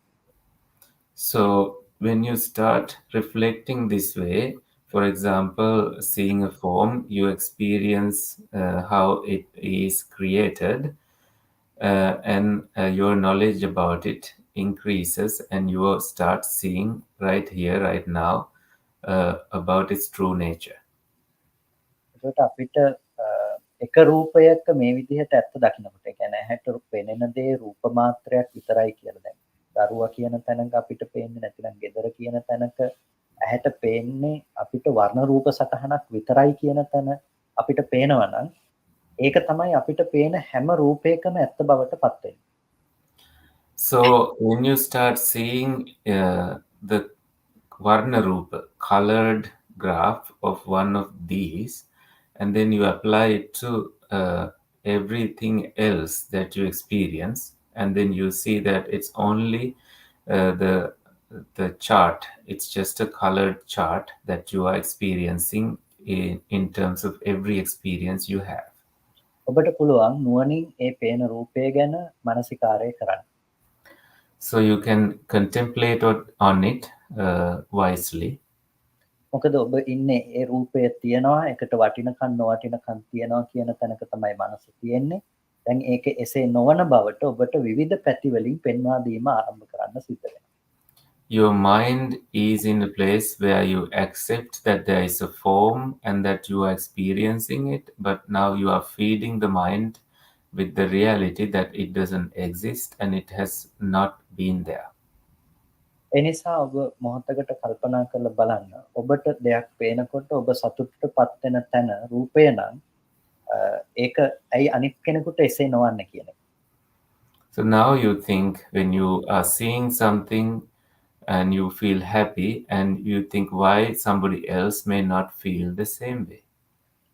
ඔබට දරුවා පේන තැනක ඔබ දරුවා කියලා හිතනකොට ඇයි ඒ රූපය අනිත් අයට දරුවා නොවන්නේ? So when you look at your child and you see that person as your child, but why then others don't see that that person is their child? එතකොට අපි හැම වෙලාවකදීම අපිට රූපය කියන එක ඇහැට එන්නේ Tamanටත් අනුන්ටත් එක සමාන විදිහකට. So in every situation, form enters into us in the way that we have taken it personally. එතකොට ඒ වර්ණ සටහන කොයිම වෙලාවකවත් දරුවා විදිහට ඇවිල්ලා මම දරුවා කියලා කිව්වේ නැහැ. So that image never came to you and said, I am your child. ඒ වර්ණ සටහන අනාත්ම ධර්මයක් විදිහට අපිට සම්මුත ආවා. So that image is in terms of an impersonal nature, it is just an anatta dhamma. ඒ වගේ මේ වර්ණ සටහනකට පුළුවන් කමක් තිබුණේ නැහැ එහෙට මෙහෙට ඇවිදින්න අතපය උස්සන්න කතා කරන්න. So that image was never able to raise hands and talk and extend and stretch the limbs. වර්ණ සටහන කියලා කියන්නේ ඒක චිත්‍ර මාත්‍රයක් විතරයි චිත්‍රයක්. It's only a piece of a drawing. එතකොට ඒක කවදාවත් යන්නේන කෙනෙක් වෙන්නේ ඔබ කවදාවත් මේ වෙනකන් ඇවිදින මිනිස්සෙක් ඇස් දෙකෙන් දැකලා නැහැ. So it's never a walking image. You have never seen a walking person ever in your life. එකම වස්තුවක් තැන් දෙකක තියෙන්න පුළුවන් කමක් නැත්තේ නෑ. It's not possible for the same object to be in two different places. අපිට දැන් අත තියනකොට මෙතන තියනවා නම් අපිට මෙහෙම කරනකොට අත ඉස්සුවා කියලා කවදාවත් ඇස් දෙකට පේන්නේ නෑ. Now that your hand is placed this way and now you raise it, but you never see that your hand is raised. ඔබ හිත එහෙනම් මේ උස්සනම පේන්නේ මොකද්ද කියලා. Then you will question, what are we seeing now? ඇත්තටම එක තැනක තිබුණු රූපය තව තැනක තියෙනකොට අපි කලින් එක මෙතන දැන් තියනවා කියලා කියන්න පුළුවන් කමක් නැහැ. මේක තැනක තිබිලා ඒකම තව තැනක තියනවා කියන්න පුළුවන් කමක් නැහැ. So actually, when a form has been there in one place, you can't say that it is the same thing that is there in another place. ඒක හරියට පාරන කාටුන් අර මේ කාටුන් චිත්‍රපටයක් වගේ. It's like a cartoon film. එක චරිතයක් ඒ අත උස්සනවා චිත්‍ර ගණනාවක් ඇඳලා ඒක වේගෙන් යනකොට ඒ චරිතය අත උස්සනවා පේනවා. So when a cartoon behind the cartoon, it's multiple images and it moves so fast. So it's not the same image, but when it moves so fast, we think that it is moving. It's like your hand moving. එතකොට ඒ කොයි චිත්‍රයේද අත එසවීම තිබ්බ චිත්‍රය? So which one of those images that were moving is the hand raising? එක චිත්‍රයකවත් අත එසවීමක් තිබ්බේ නැහැ. It's in there was no raising of hand in any of those pictures. හැබැයි එක තැනක තියෙන දේ දකිනකොට මනසින් අනිත් තැන තිබ්බ කියලා අරමුණු කරන එකත් එක්ක අපිට අත එසවීමක් වෙන්නලා තියෙනවා. When we have seen of hand being in one place and then the mind conceptualize it being in another place, then we have seen movement. එහෙනම් අපි කොච්චර ඇහැට පේන රූපය පිළිබඳව රැවටෙනවද අතපය උස්සන ගමන් කරන මිනිස්සු ඉන්නවද? Therefore, how much are we fooled thinking that there are people moving and people extending their limbs? ඔබ හැම මොහොතකම ඇහැට දකින්නේ එක මොහොතක එක තැනක තියෙන එක වර්ණ සටහන් මාත්‍රයක් විතරයි. So every time what you are seeing is a momentary perception of something being there. That's all. ඒකට ඒ වර්ණ සටහන එතනම හටගෙන නිරුද්ධ වෙනවා. හැබැයි ඔබ මනසෙන් නිමිති ඉතුරු කරගන්නවා එතන පුද්ගලයෙක් විදියට. So the image, the drawing disappears right there, but the concept you created stays in your mind.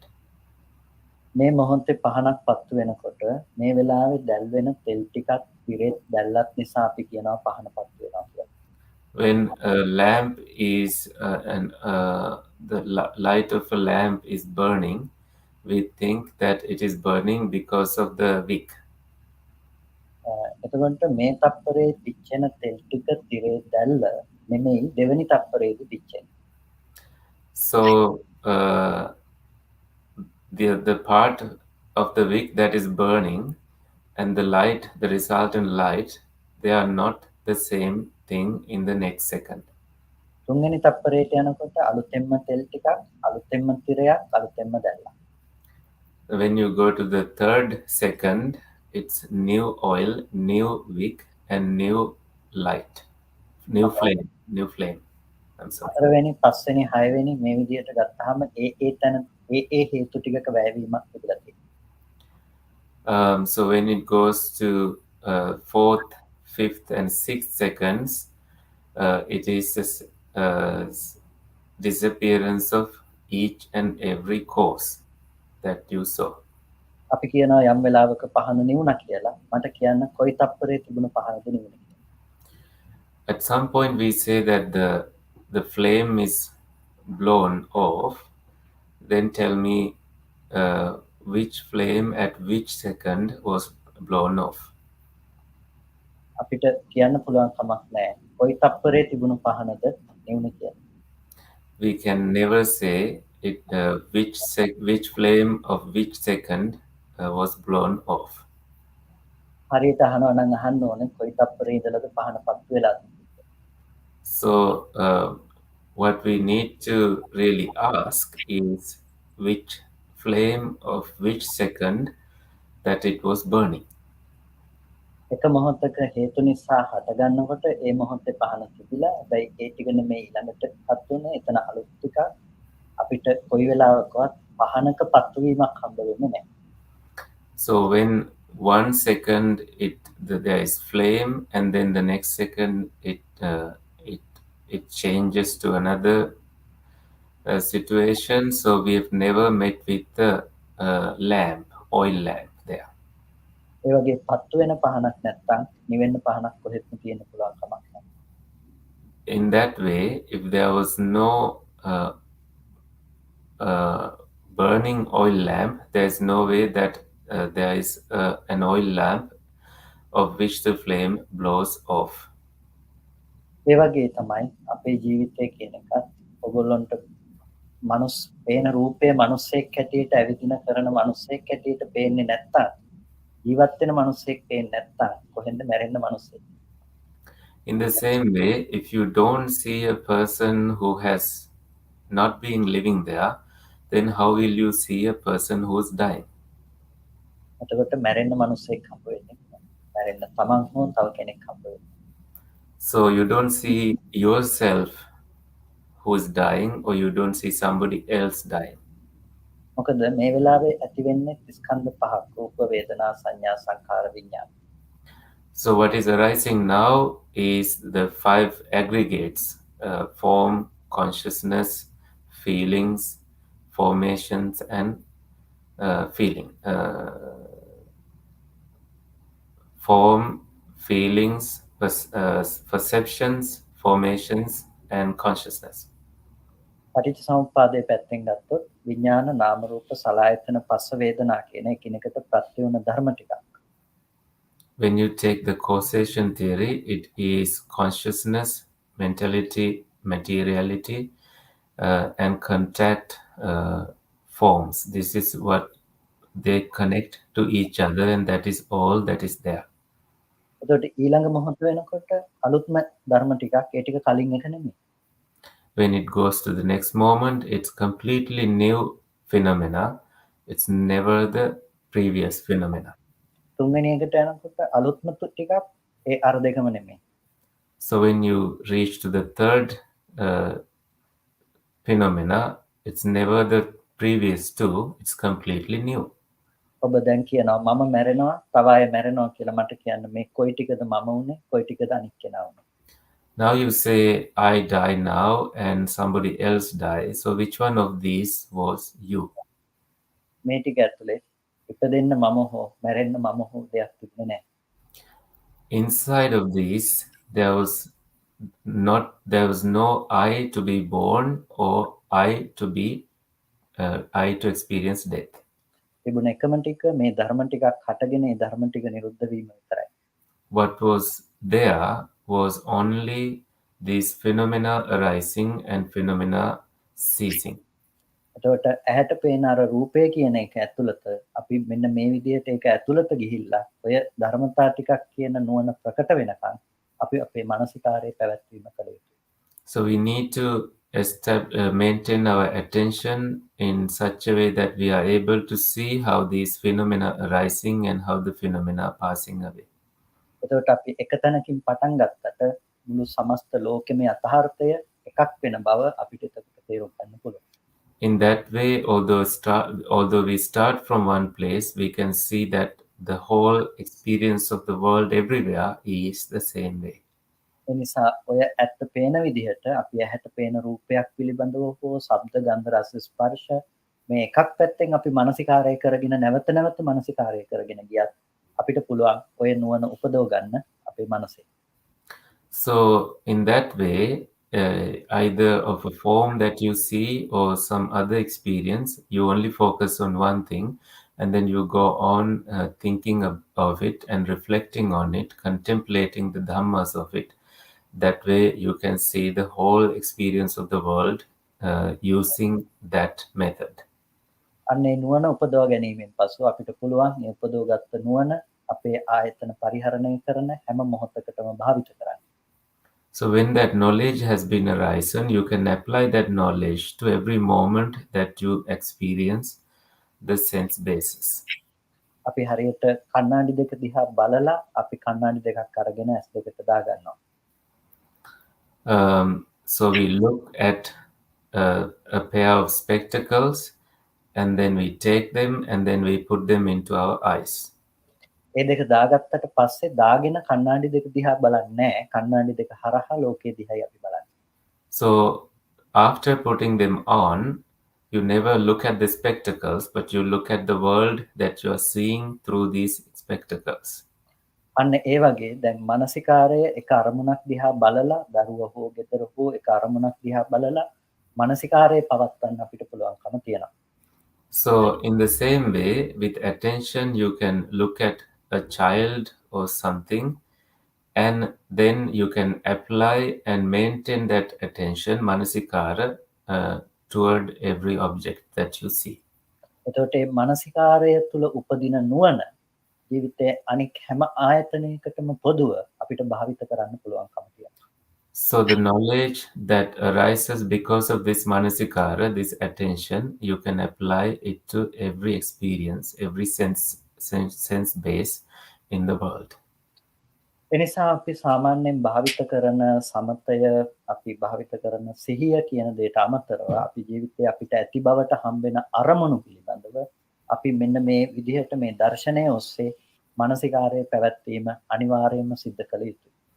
So the mindfulness that we have and the tranquility that we have and the attention that we have, the manasikara, we need to apply it into the world that we associate with.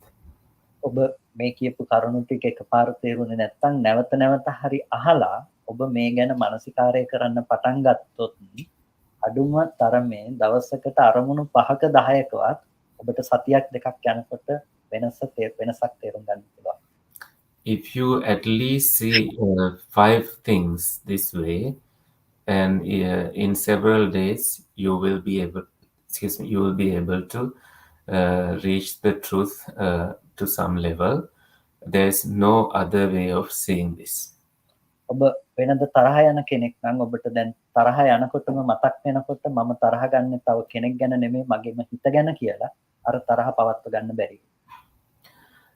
If you are a person who is getting angry, then you realize that you are getting angry of your own mind. It's not about that person.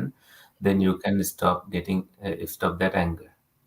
එතකොට අපිට කෙනෙක් ඉන්නවා ඉන්න කෙනා ගැන මෛත්‍රිය වඩලා තරහ යටපත් කරනවට වඩා මේක තරහ උපදින තැන නැති කිරීමක් මෙතනදී සිද්ධ වෙනවා. So instead of looking at a person and then radiating loving kindness toward them, you can eradicate where the anger arises, and that way anger disappears. ඒ වගේම ඔබ බොහොම කැමැත්තෙන් කල්පනා කරනකොට නැත්නම් අපි දරුවට ආදරේ අම්මට ආදරේ කියන තැනක ඔබට මෙනෙහි වෙනකොට ඔබ ආදරේ කරන්නේ ඔබ බැඳෙන්නේ ඔබේම මනසට විසක කවදාවත් එළිය තියෙන දෙයකට නෙමෙයි කියලා ඔබට ඒක ටිකෙන් ටික දුරස් කරගන්න පුළුවන්කම තියෙනවා. So you can create a gap and then create a distance, thinking that what you are loving is not a person, and you are able to make this gap wider and able to distance yourself and stay on the side of the truth with this realization gradually. එනිසා මේ මානසිකාරය ඔබ නැවත නැවත ඔබේ ජීවිතයට පුරුදු කරන දෙයක් බවට අනිවාර්යයෙන්ම පත් කරගන්න. Therefore, make it a habit, definitely, that you keep this kind of manasikara attention in your life. I think මම කැමතියි මේ වෙලාවේ ප්‍රශ්න ගැටළු වලට අවස්ථාව ගන්න. කුසලාම්තුරට වදින්න තියෙන නිසා. Now I like to give the opportunity for questions. Namayang Dhammakataya Sadhukarang Nadamase.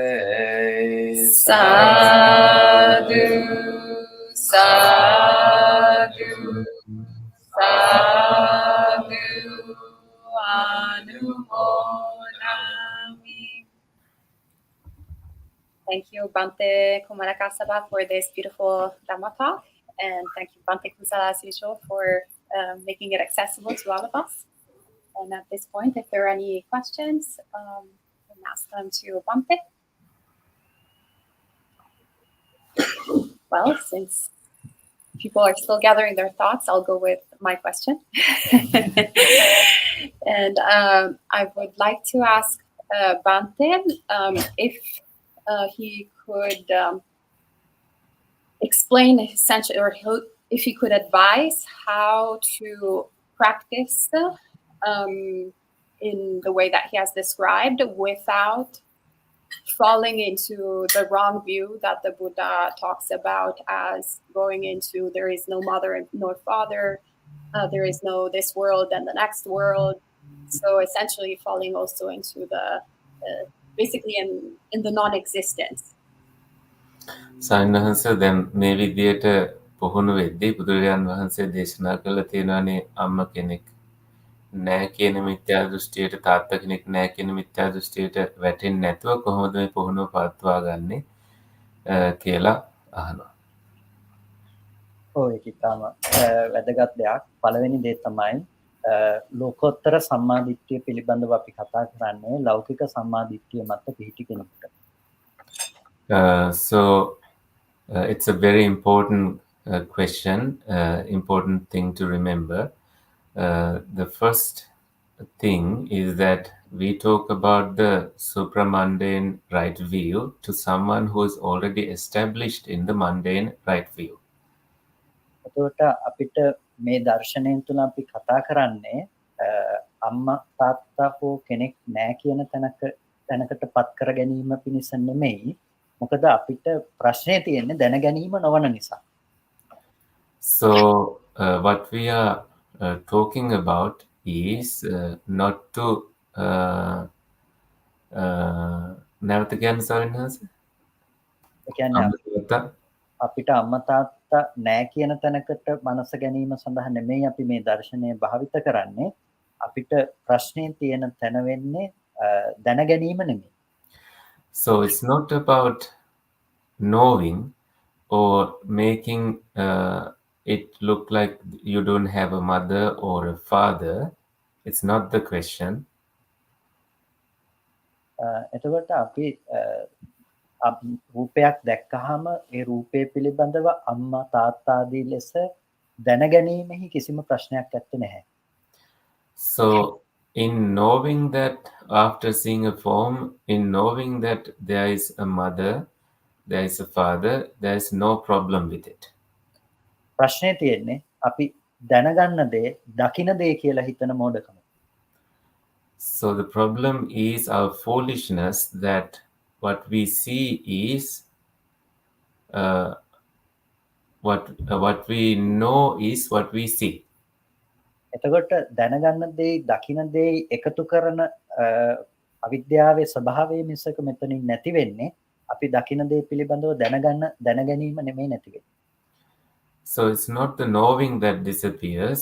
It is between knowing and seeing, and only the difference disappears here. එතකොට අපිට සම්මුති ඥාණයට ලෝකයේ තුල අම්මා තාත්තා ආදී ලෙස සම්මුති දැනගැනීමට ඉඩ තිබිලා තියෙනවා. ඒ වගේම රූපය දිරනකොට අම්මා දිරනවා කියලා අම්මා ලෙඩ වෙනවා කියලා දුක් වෙන්න හේතුව නැති වෙලා තියෙනවා. In that way, conventionally, we can know the existence of a mother or a father, but when the mother gets sick, conceptually, we don't say that it's the mother that is getting sick. එනිසා අපිට ඒ අම්මා නැහැ තාත්තා නැහැ ආදී ලෙස තැනකටපත් නොවි අපිට මේ ඒ දෘෂ්ටියෙන් මිදලා මේ මධ්‍යම ප්‍රතිපදාව තුළ මේ අවබෝධයටපත් වෙන්න පුළුවන්කම තියෙනවා. Therefore, without falling into a place where you think there is no mother, there is no father, we can follow the right view and then approach the right understanding. I also have a question. So first off, you picked one of my favorite suttas to talk about, Kachanagota Sutta. කච්චානගොත්ත සූත්‍රය කියන්නේ බන්ති සුද්දාස්ව ස්වාමීන් වහන්සේගේ කැමැතිම සූත්‍රයක් සාකච්ඡා කරන්න. Actually, I would love to talk for another 2 or 3 hours just on this sutta. දෙක තුනක් වුණත් කතා කරන්න කැමැති මේ සූත්‍රය අරගෙන. But for now, I'd like to hear your thoughts on the phrase "Dukkhameva upajjamanam upajjati, dukkham nirujjmanam nirujjati." It's just dukkha that arises and dukkha that ceases. එතකොට දුක්ඛමේව උපජ්ජමානං උපජ්ජති දුක්ඛමේව නිරුජ්ජමානං නිරුජ්ජති කියන මේ පාඩය අරගෙන ඒක දුකයි උපදිද්දී උපදින්නේ දුකයි උපති නැති වෙද්දී නිරුද්ධ වන්නේ කියන මේ පාඩය ගැන සූත්‍රයෙන් අරගෙන සාකච්ඡා කරන්න කැමතියි. දුකම හට ගන්නවා දුකම නිරුද්ධ වෙනවා කියන එක පිළිබඳව ඇත්තටම තව පැය දෙක තුනක් වුණත් කතා කරන්න පුළුවන්. Arising of the dukkha arising and dukkha disappearing. This can definitely take 2 hours to discuss.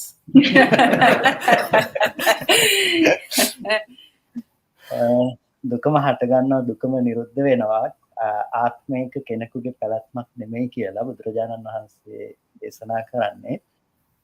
හේතු නිසා හටගන්න ධර්මයේ හේතු නැති වෙනකොට නැති වෙනවා කියන මේ ස්වභාවය.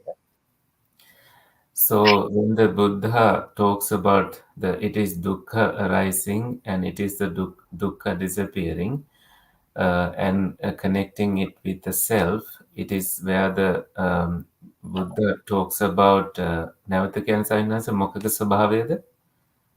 හටගෙන නිරුද්ධ වෙන ස්වභාවය, සංකත ස්වභාවය. Something arising and something disappearing. It's the nature of sankata formations. එතකොට මෙතනදී දුක්ඛ කියලා කියන්නේ දුක්ඛ වේදනාව නෙමෙයි. So here when it talks about dukkha, it's not about dukkha vedana, feeling of dukkha. මෙතනදී අපි දුක්ඛ කියන වචනයෙන් වේදනාත්මක දෙයක් පිළිබඳව පමණක් කල්පනා නොකළ යුතුයි. So here when we talk about dukkha, we should not associate with the painful experience. මෙතනදී අපි තේරුම් ගන්නට ඕනේ සැප වේදනාව කියන තැනත්, දුක් වේදනාව කියන තැනත්, උපේක්ෂා වේදනාව කියන තැනත් උපදින දුක්ඛ ලක්ෂණය පිළිබඳවයි බුදුරජාණන් වහන්සේ දේශනා කළේ. We need to look at the dukkha characteristic that connects with the sukha, the pleasant feelings, painful feelings, and neither painful nor pleasant feeling. The dukkha characteristic of these feelings. එතකොට දුක කියන එක මෙතනදී අපි තේරුම් ගන්නට ඕනේ ලක්ෂණ තුලින් කරන අභිඤ්ඤය ධර්මයක් නැතිනම් පිරිසිඳ දකින නුවණින් පරිඤ්ඤය ධර්මයක් විදිහට දුක දකින්නට ඕනේ. So the dukkha characteristic here is a dhamma that is about comprehending something, abhinyaya and parinyaya. I would say comprehending and realizing completely. එතකොට අපි එතනදී තේරුම් ගන්නට ඕනේ මේ දුක්ඛමේව උපජ්ජමාන උපජ්ජති දුක්ඛමේව නිරුච්චමාන නිරුච්චති හේතු නිසා සකස් වන ධර්මය පොදුවේ අපි සංග්‍රහ කරගත්තොත් ලක්ෂණ වශයෙන් හේතු නිසා සකස් වෙනවා කියන එක සංකත ලක්ෂණය කියලා කියනවා. So it is sankata lakkana, that something arises because of causes. That is about the nature of formation. ඒ වගේම හේතු සමූහයක ඵලයක් විදිහට හටගත්ත දේ ඒ එක එක හේතුෙහි නැතිවීමෙන් ඒ ඵලය පෙළීමට ලක් වෙනවා. ඒ නිසා පීලනාර්ථයේහි දුක්ඛ ලක්ෂණය තේරුම් ගන්න.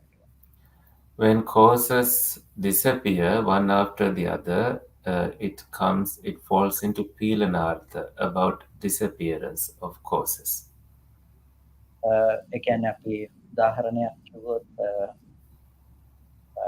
එකනකට බැඳීමක් නැති දෙයක් උඩ දේවල් කිහිපයක් උඩ අපි යම් එක වස්තුවක් ලැබුවොත් අර එකිනෙකට බැඳීමක් නැති දේවල් ටික එක එක වැටෙනකොට අර උඩ තියෙන එක වැටෙන්න මේ වැටීමට භාජනය වෙනවා වගේ නැතිනම් ඒක අනාරක්ෂිත වෙනවා වගේ එතන ඵලයේහි පීලන ලක්ෂණයක් කියනවා හේතු ධර්මයන් වෙන්ව යන බව නිසා.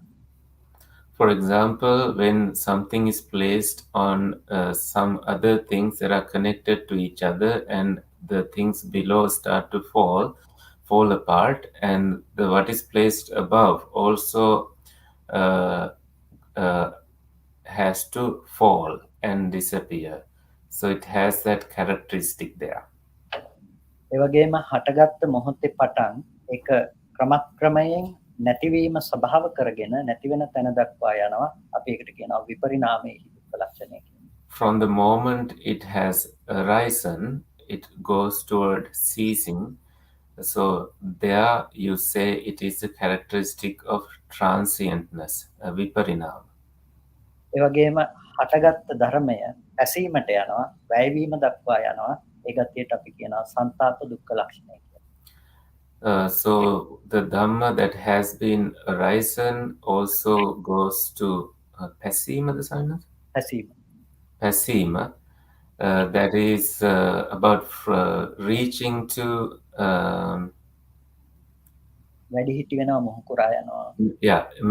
maturing of it. So ඒකට කියන්නේ මොකක්ද සයිනස්? සංතාප දුක්ඛ ලක්ෂණ. So it is called the Santapa Dukkha characteristic.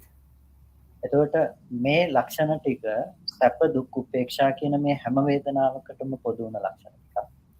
So these characteristics are common to pleasant, unpleasant, and neither painful nor pleasant feelings. කාම භූමි, රූප භූමි, අරූප භූමි ආදී හැම තැනකටම පොදු ලක්ෂණ ටිකක්. So these are also common to sense sphere, material sphere, and immaterial sphere. එනිසා මේ තුන් භූමිය අනුව ගිය කිසිමම ධර්මයක් දුකෙන් මිදුණු දුක්ඛ ලක්ෂණයන්ගෙන් මිදුණු දෙයක් බවට පත් වෙන්නේ නැහැ. So any dhamma that has gone according to these three sense spheres are not free from the dukkha characteristic. ඒ වගේම අර ලක්ෂණ ටික විද්‍යමාන වන ධර්මයක් නිසා ඒක කිසිම අවස්ථාවක ආත්මයක් යන පැනවීමට යන්නේ. Because these characteristics exist, that they appear, you can never say that it is a self, atma.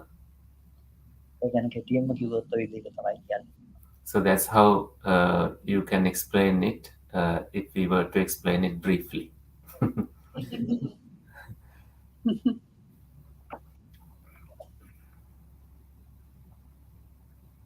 Okay. Anything else? Yes.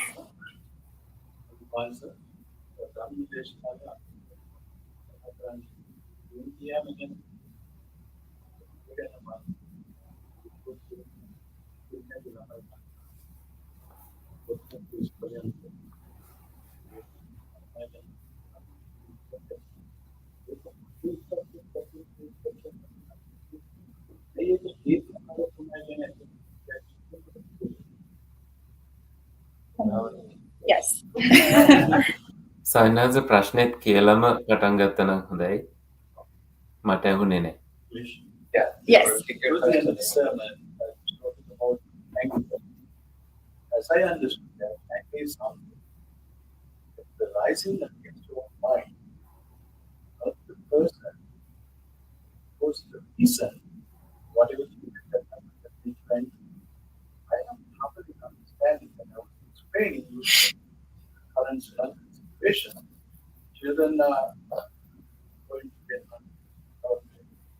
and go to school without and people are dying without things. I think of that. My anger is good. I'm asking, how can it be anger find your mind?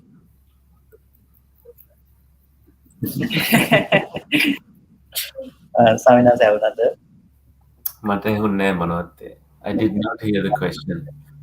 ස්වාමීන් වහන්සේ ප්‍රශ්නේ උනේ මේ දැන් යම් විදියකින් අපි මනසත් එක්කම තරහ ගන්නවා කියලා කිව්වහම ඒක කොහොමද වෙන්නේ කියන එක ගැන. ඒකට දැන් උදාහරණයක් ඇටියට දැන් ලංකාවේ තත්ත්වය පිළිබඳව කල්පනා කළාම ළමයින්ට ඉස්කෝලේ යන්න විදියක් නැහැ. හරියට ඒ ප්‍රශ්න තියෙනවා. ඒකට දැන් මේ දේවල් ගැන කල්පනා කරලා තරහක් උපදිනකොට ඒක කොහොමද තමන්ගේ මනසත් එක්කම තරහ ඇති කර ගැනීමක් වෙන්නේ කියන ප්‍රශ්නයක්. So the question is about someone getting angry about within oneself, especially thinking about what is happening in Sri Lanka, that children can go to school, and then you get angry. So how do we explain this situation? එතකොට මම හිතනවා මෙහෙම කියන්නම්කෝ දැන් කරුණු කීපයකින්ම පළවෙනි එක අපි ලංකාව ගැන කල්පනා කරනවා. ලංකාව තියෙන්නේ කොහෙද? So the first thing is we think about Sri Lanka. So where is Sri Lanka? මහත්ය දන්න ලංකාව මහත්යගේ ඇති කරගත්ත මානසික අත්දැකීමක් පිළිබඳව තමයි කල්පනා කරන්නේ. ඒ ලංකාවේ ඉන්න ළමයි කියන එක ගැන මහත්ය ඇති කරගත්ත සංඛාර නිමිත්තක් පිළිබඳවම තමයි දැන් මේ ළමයි ජීවත් වෙන්නේ මහත්යගේ සංඛාර නිමිත්ත පිළිබඳව. ලංකාවේ තත්ත්වයේ මහත්යගේ සංඛාර නිමිත්ත පිළිබඳව. So Sri Lanka and the school children and their situation, all these are Sankara Nimittas formed in your own mind. It's unique to you. එතකොට මහත්ය ඒ විදිහේ තත්ත්වයක් මත තියෙන ලංකාව කියලා යමක් හිතනවා නම් ඒ ලංකාව ඇත්තටම තියෙන්නේ මහත්යට සාපේක්ෂ ලෝකෙ. So if you think it is a Sri Lanka of those conditions, it only exists in your world. Nowhere else it exists. දැන් මට කියන්න මහත්ය තරහ අරගෙන තියෙන්නේ ලංකාව ගැන හිතනවා කියලා මහත්යම හිතාගත්ත නිමිත්තක් පිළිබඳව. So now you tell me, you are getting angry. You think that you are getting angry about Sri Lanka, but you are actually getting angry about a concept that you created about Sri Lanka in you. එතකොට මම ඒකම තව පැත්තකින් මම කියන්නම්. එතකොට මහත්තයා යම් වෙලාවක දැන් රූප නිමිත්තක් මතක් කරගෙන ලංකාව කියලා හෝ ළමයි කියලා හෝ ඒ විදිහ නිමිත්තක් සිහිපත් කරගන්නවා. ඒකෙදි රූපේ වෙන්නේ මොකද්ද? ඒ යම් රූපයක් ගැන මතක් කරගන්නවා නම් ඒ නිමිත්තට කියනවා රූපස්කන්ධය කියලා. රූපේ. එතකොට එහෙම. I will explain it on another way. You think of Sri Lanka in terms of forms, and it belongs to form aggregate, Rupa Skandha. එතකොට මහත්තයාට දැන් ඒ තියෙන රූපස්කන්ධය තියෙන්නේ මහත්තයා දැකපු සද්දයක් අහපු සද්දයක් තුලින් හරි අහපු මේ දැකපු රූපයක් තුලින් හරි. So that form aggregate exists in a place where you heard the sound or some in a form that you saw. එතකොට ඒක දැකපු ඇහත් අහපු කනත් ඒකත් රූපස්කන්ධය. So the flesh eye that you saw, and the flesh ear that you used to hear it are also form aggregate. එතකොට ඒ ගැන යම් වේදනාවක් ඇති වුණා නම් ඒක වේදනා ස්කන්ධය. So if you had any කලින් එක සවිනහසේ ඒකත් රූපස්කන්ධයද? ඒකම රූපස්කන්ධය. So both the previous ones are form aggregate, and any feelings of associated with it is feelings aggregate, vedana skandha. ඊට පස්සේ යම් විදියකින් හඳුනාගත්තා නම් ඒක සංඥා ස්කන්ධය. If you identified it in certain way, so it is about perception aggregate. ඒ වගේම හිතන කමක් තිබුණා නම් ඒක සංස්කාර ස්කන්ධය. If you had thinking about it, that's about formation aggregate, sanskara skandha.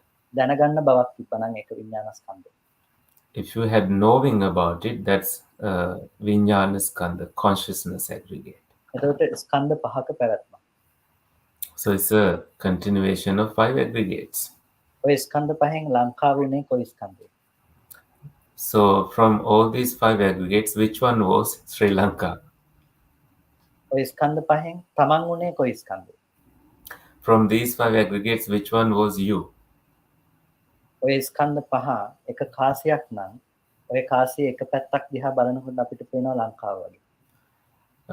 All these 5 aggregates, if you think that these 5 aggregates is a coin, when you look at only one side, you see Sri Lanka. එක මොහොතක හටගන්න ඔය ස්කන්ධ පහක් විතර නම් තමන් බවට යන්නේ ඔය ස්කන්ධ පහම. So if only all these 5 aggregates arise in one moment, it's only those 5 aggregates that becomes you. එහෙනම් ඒ කාසිය අනිත් පැත්ත තමන් බවට ගිහපු පැත්ත. The other side of the coin is what went as you. දැන් අපි ලංකාව පැත්ත පෙරලලා මිටියක් අරගෙන හයියෙන් තලනවා. So now we turn the coin to the Sri Lanka side and get a hammer and give a what's the word for it in English? Give a big blow on it. එතකොට තමන් කියන පැත්ත නිකම්ම තැරිලා. So naturally the side that is you also is hammered. එතකොට අපි තරහ අරන් තියන්නේ තමන් ගැනම තමයි. Therefore you have gotten angry only about you.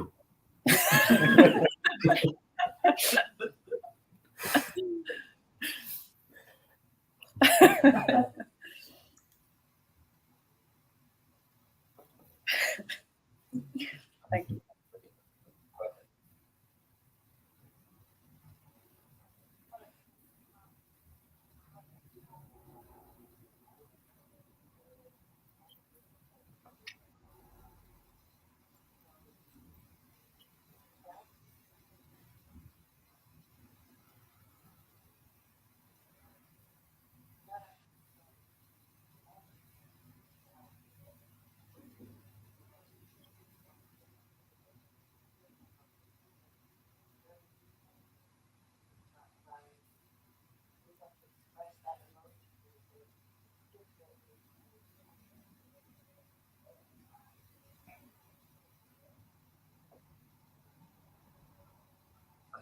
Bhante Kusala, did you hear that?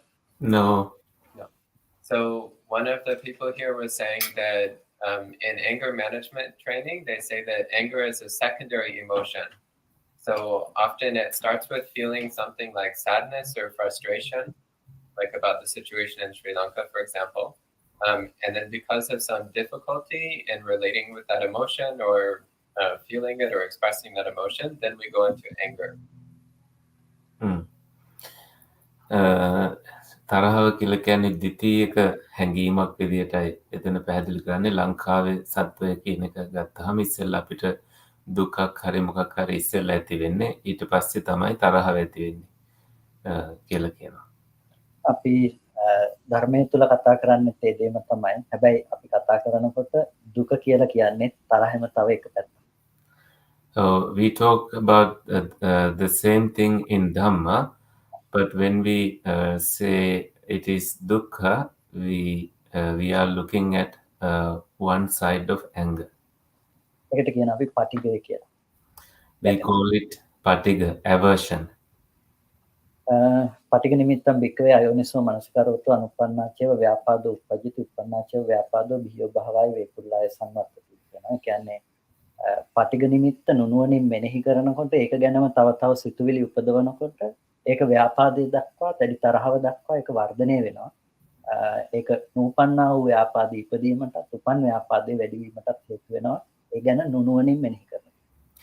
When you reflect on it unwisely, when there is patiga nimitta, aversion, object of aversion, it converts into anger, bringing up anger that was not there and increasing the anger that was there because you reflect on it unwisely.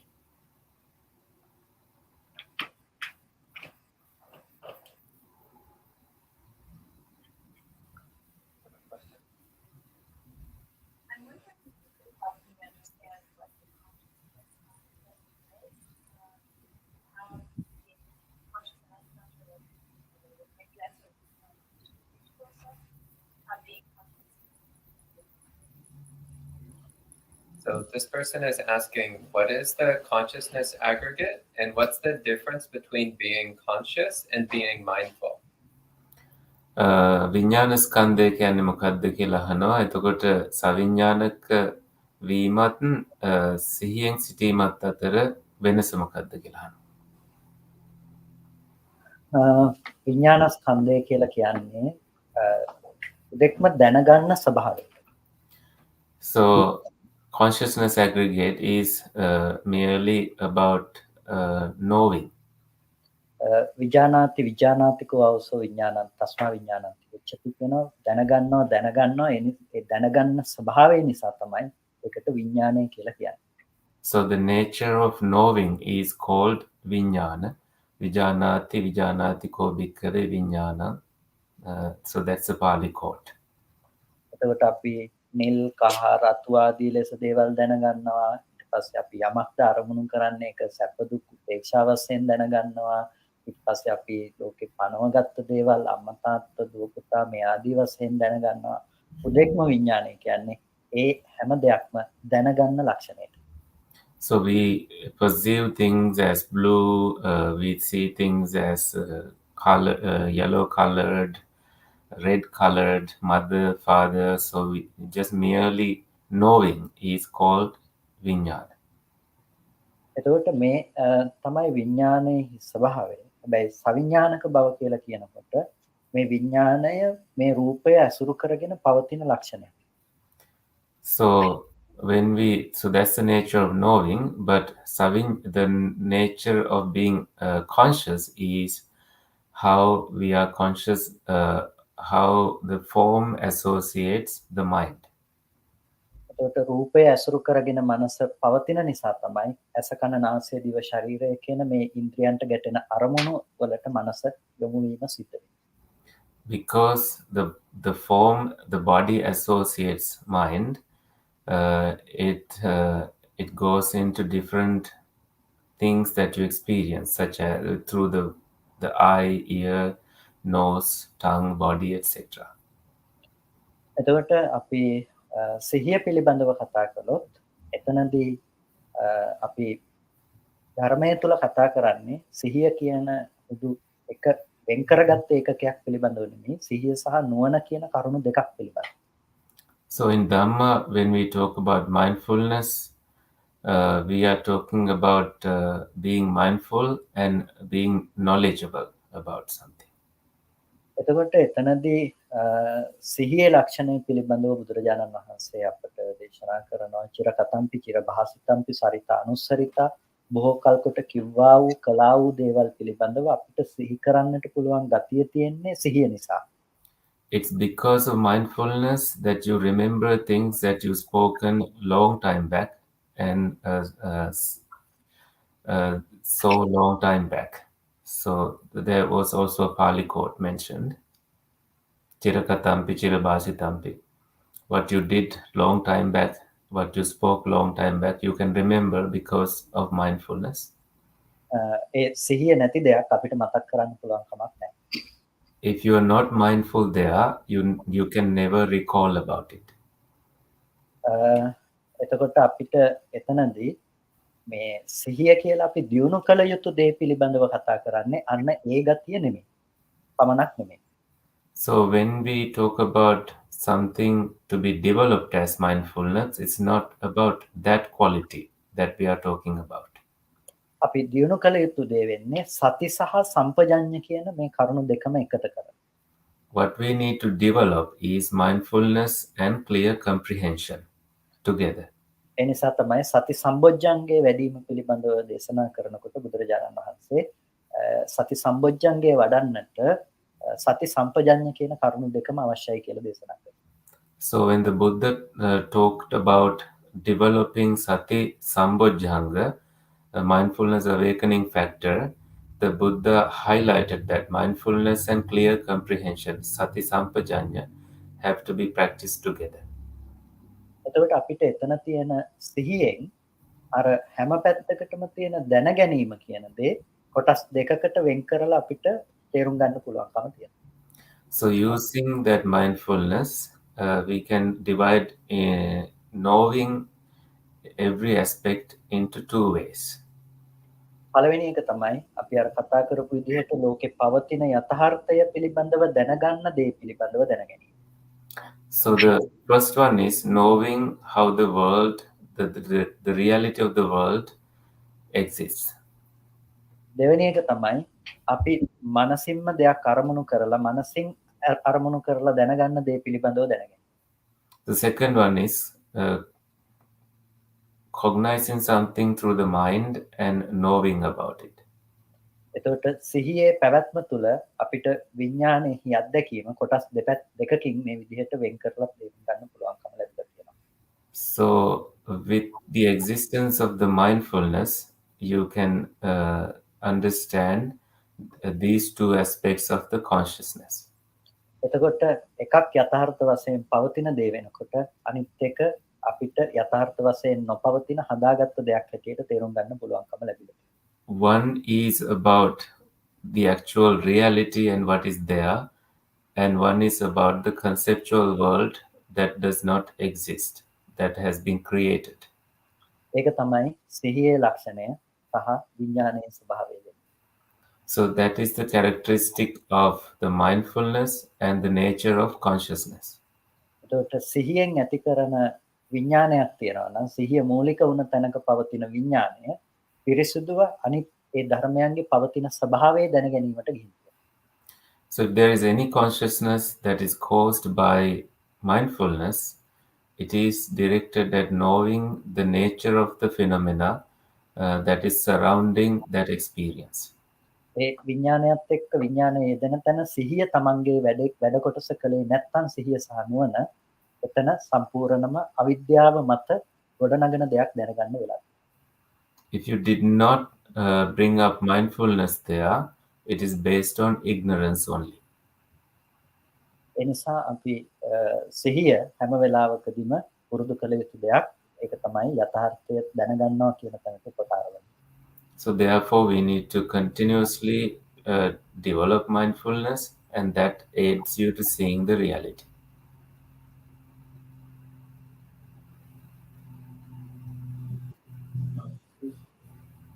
use example of it. Our friend here is asking Bhante if he can give us an example of being mindful. සිහියෙන් සිටීමට උදාහරණයක් දෙන්න පුළුවන්ද කියලා කියනවා සම්මාස. සිහියටද සිහියෙන් සිටීමට. එහෙම. සිහිය කියන එකට තියෙන උදාහරණයක්. අපි කිව්වොත් එක මේ ආමඳුරු කෙනෙක් අවුරුදු 12ක් ගුරුහාමුදුරුවෝ ළඟ ඉගෙනගෙන පිටකේ ඉගෙනගෙන ටිකක් තනියෙන් හුදකලාව ඉන්න හිතලා ගුරුහාමුදුරුවෝ ළඟට එනවා අවසර ගන්න එක රාත්‍රියක.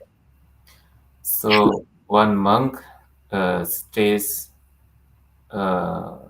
බුදුහාමුදුරු ළඟද අවුරුදු 12ක් ඉන්නේ sir?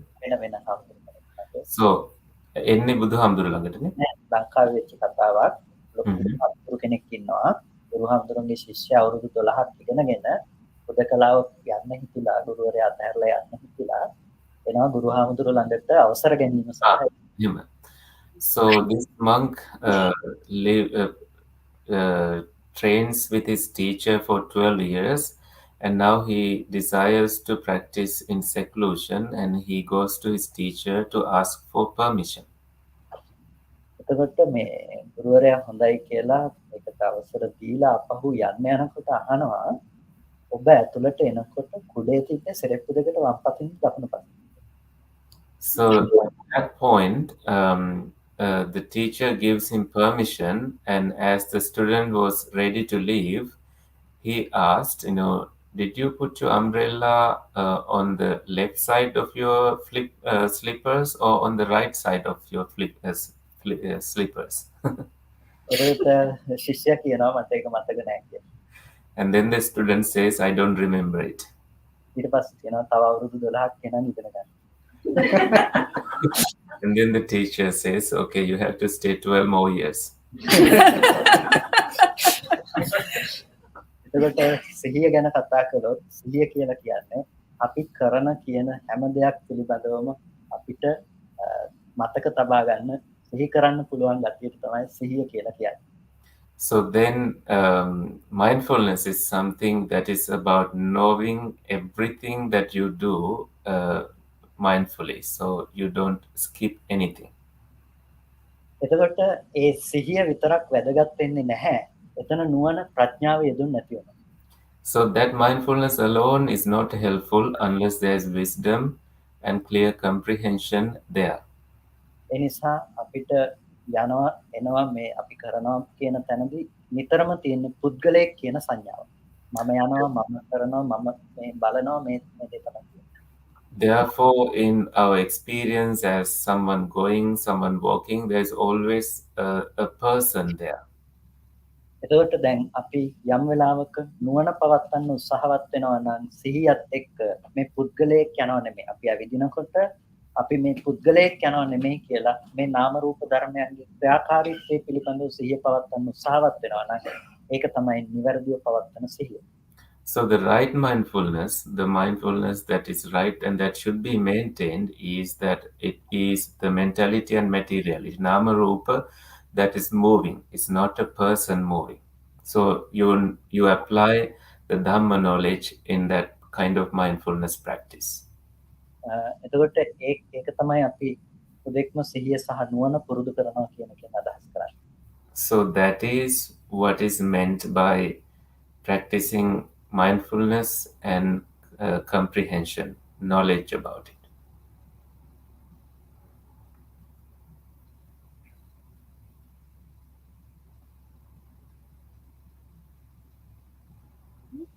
Else? Otherwise, we have some questions from online. Richard is asking, what are the prior specific conditions that would need to be in place to the extinguishment of the arising of the defilements, and how will those conditions need to be maintained? කෙලෙස් නැති කිරීමට තිබිය යුතු විශේෂ තත්ත්ව මොනවද? මූලික තත්ත්ව මොනවද කියලා අහනවා. ඒ තත්ත්වයන් පවත්වා ගන්නේ කොහොමද කියලා අහනවා. කෙලෙස් නැති කිරීමට නේද? එහෙමයි. අපිට කෙලෙස් ඇති වෙන තැන් පිළිබඳව තේරුම් ගැනීම තමයි කළ යුතු වෙන්නේ.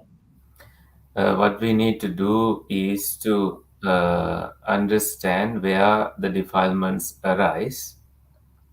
මට මේකට උත්තර දෙන්න පුළුවන් එක ඇති සෑහෙන ගණනකින්. There are many sides that I can respond to this question.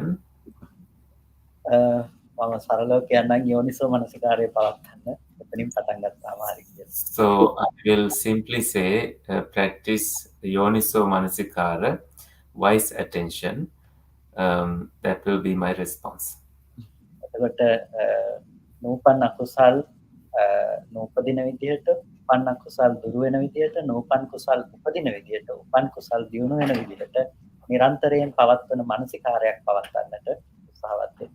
So you need to maintain an attention that is preventing arisen unwholesome states and also eradicating arisen unwholesome states and also giving rise to wholesome states that are not arisen and also maintaining wholesome states that are arisen. So maintaining that kind of attention, manasikara, will be conducive to eradicating of defilements. එතකොට ඒ සඳහා අපිට සමතය භාවිත කරන්න පුළුවන් තියෙන ඒවා යට කරන්න යටපත් කරන්න හරියට හුලම්පුරු බැලුම්බෝලයක් වතුර යට උපාදිනවා. So we can apply tranquility meditation samatha to I would say temporarily eradicate what is there.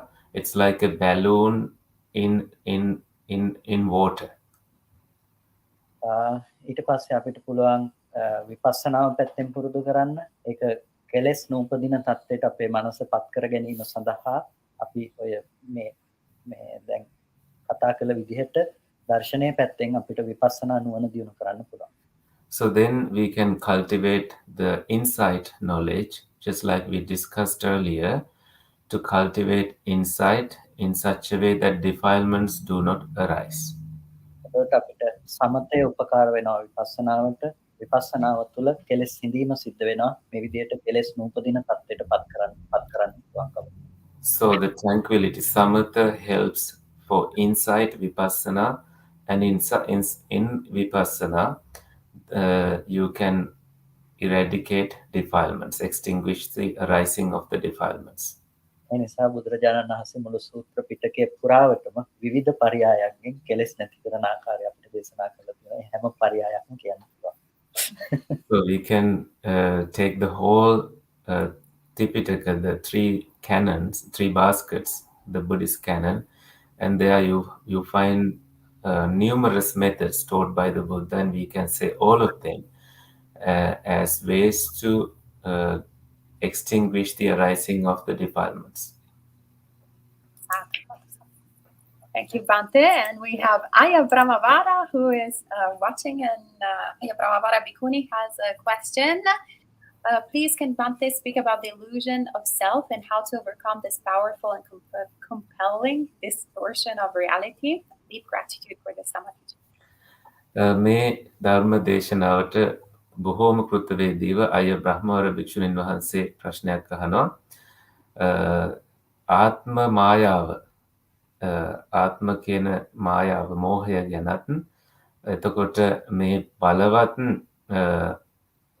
යථාර්ථය වහලා දාන මේ ස්වභාවය ගැන මේන් මිදෙන්නේ කොහොමද කියලාත් කතා කරන්න පුළුවන්ද කියලා. ඔව් ඇත්තටම මේ ආත්ම මායාව පිළිබඳව නැතිනම් ආත්ම සංඥාව උපදින විදිහ පිළිබඳව අපි ඊයේ රාත්‍රී දේශනාවේදී ප්‍රධාන වශයෙන් කතා කළා. We discussed about this in our last night's discussion. එතකොට ආත්ම සංඥාවක් අපිට උපදිනකොට ඒක උපදින්නේ යම් විදිහකින් අපි ඇහැට රූපයක් ගැටුණාම ඒ රූපය බාහිර පවතින දේ හැටියට මනසින් කල්පනා කරනවා නම් ඒ රූපය තියෙන තැනක රූපය විඳින මම මේ පැත්තෙන් හම්බ වෙනවා. So when we see a form through the eyes, we not only see an external form, we are also met with someone experiencing it inside internally.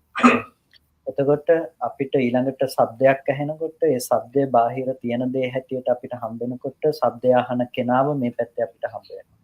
When you hear a sound, as you hear the sound, you also meet with the person hearing the sound internally. ඒ වගේ හැම රූප නිමිත්තක් පාසාම එක මොහොතක ලක්ෂ කෝටි වතාවක් අපිට මෙහි මමත්වයේ පුද්ගලයෙක් වෙමි කියන හැඟීම පවතිනවා. So in every experience of a form, whether it is a form experience through the eyes or ears, hundreds and million times, the knowledge that there is a self also is arisen in us. එතකොට මේ වෙමි කියන හැඟීම් සම්තතියක් තුළ අපිට එක දිගට ජීවත් වෙන පුද්ගලයෙක් ඉන්න බවට ආත්ම දෘෂ්ටියක් ආත්ම මායාවක් ඇති වෙනවා. So there the view of a self is arisen because we tend to think that there is I in that collection of aggregate of thinking. එතකොට අපිට ඒ රූපේ දකින පුද්ගලයා, ශබ්දය අහන පුද්ගලයා ආදී හැමතැනකම එක පුද්ගලයෙක් රැස් වුණාට පස්සේ ඒ විඳිනු ලබන ආත්මයක පැවැත්ම දැඩිව අල්ලගෙන එක පුද්ගලයෙක් එක දිගට ජීවත් වෙනවා කියලා ඇසුරු වීම සිද්ධ වෙනවා. Because we hear sounds and we see forms and we see a person experiencing it, there is this thick continuity of ignorance as a self experiencing these experiences. මේක රූප, වේදනා, සංඥා, සංඛාර, විඥාන කියන ස්කන්ධ පහ මතම ස්කන්ධ පහේ අත්දැකීම මතම ඇති වෙනවා.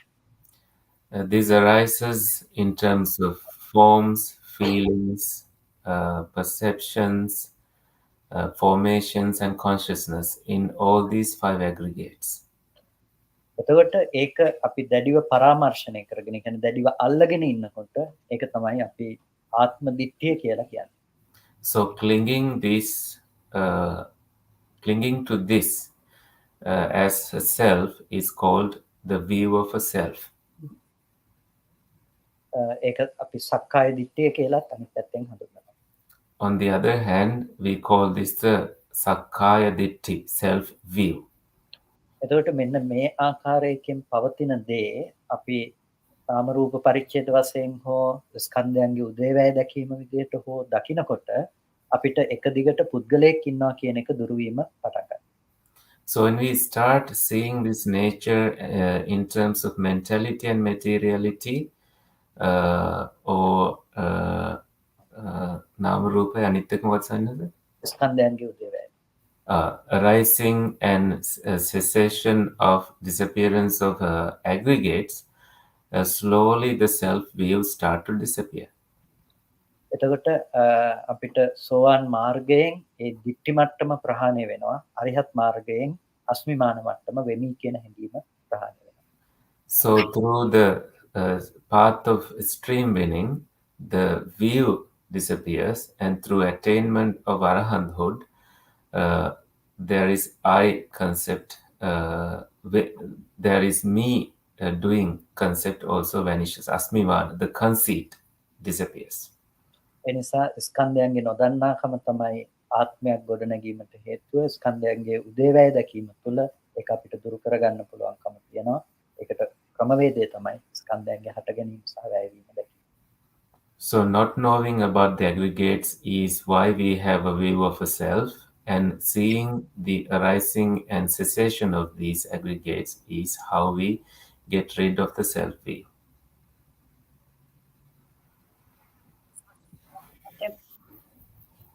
And we also have another question from online. So we can't love anyone on this world. Please ask from Pero. So ලෝකේ කාටවත් ආදරය කරන්න බැරිද එහෙනම් සවින්හාසකින් අහන්න කියලා තියෙනවා. ආදරය කරනවා කියලා කාසිය එක පැත්තකට ආදරය කරන්න පුළුවන්. You can love, but only to one side of the coin.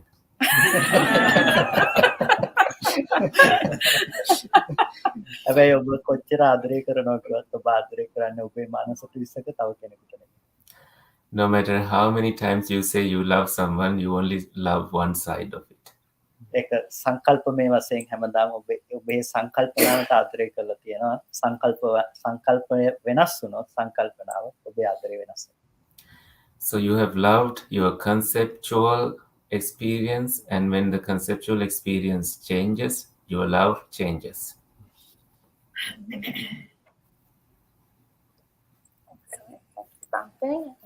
Yes, Elliot? So when we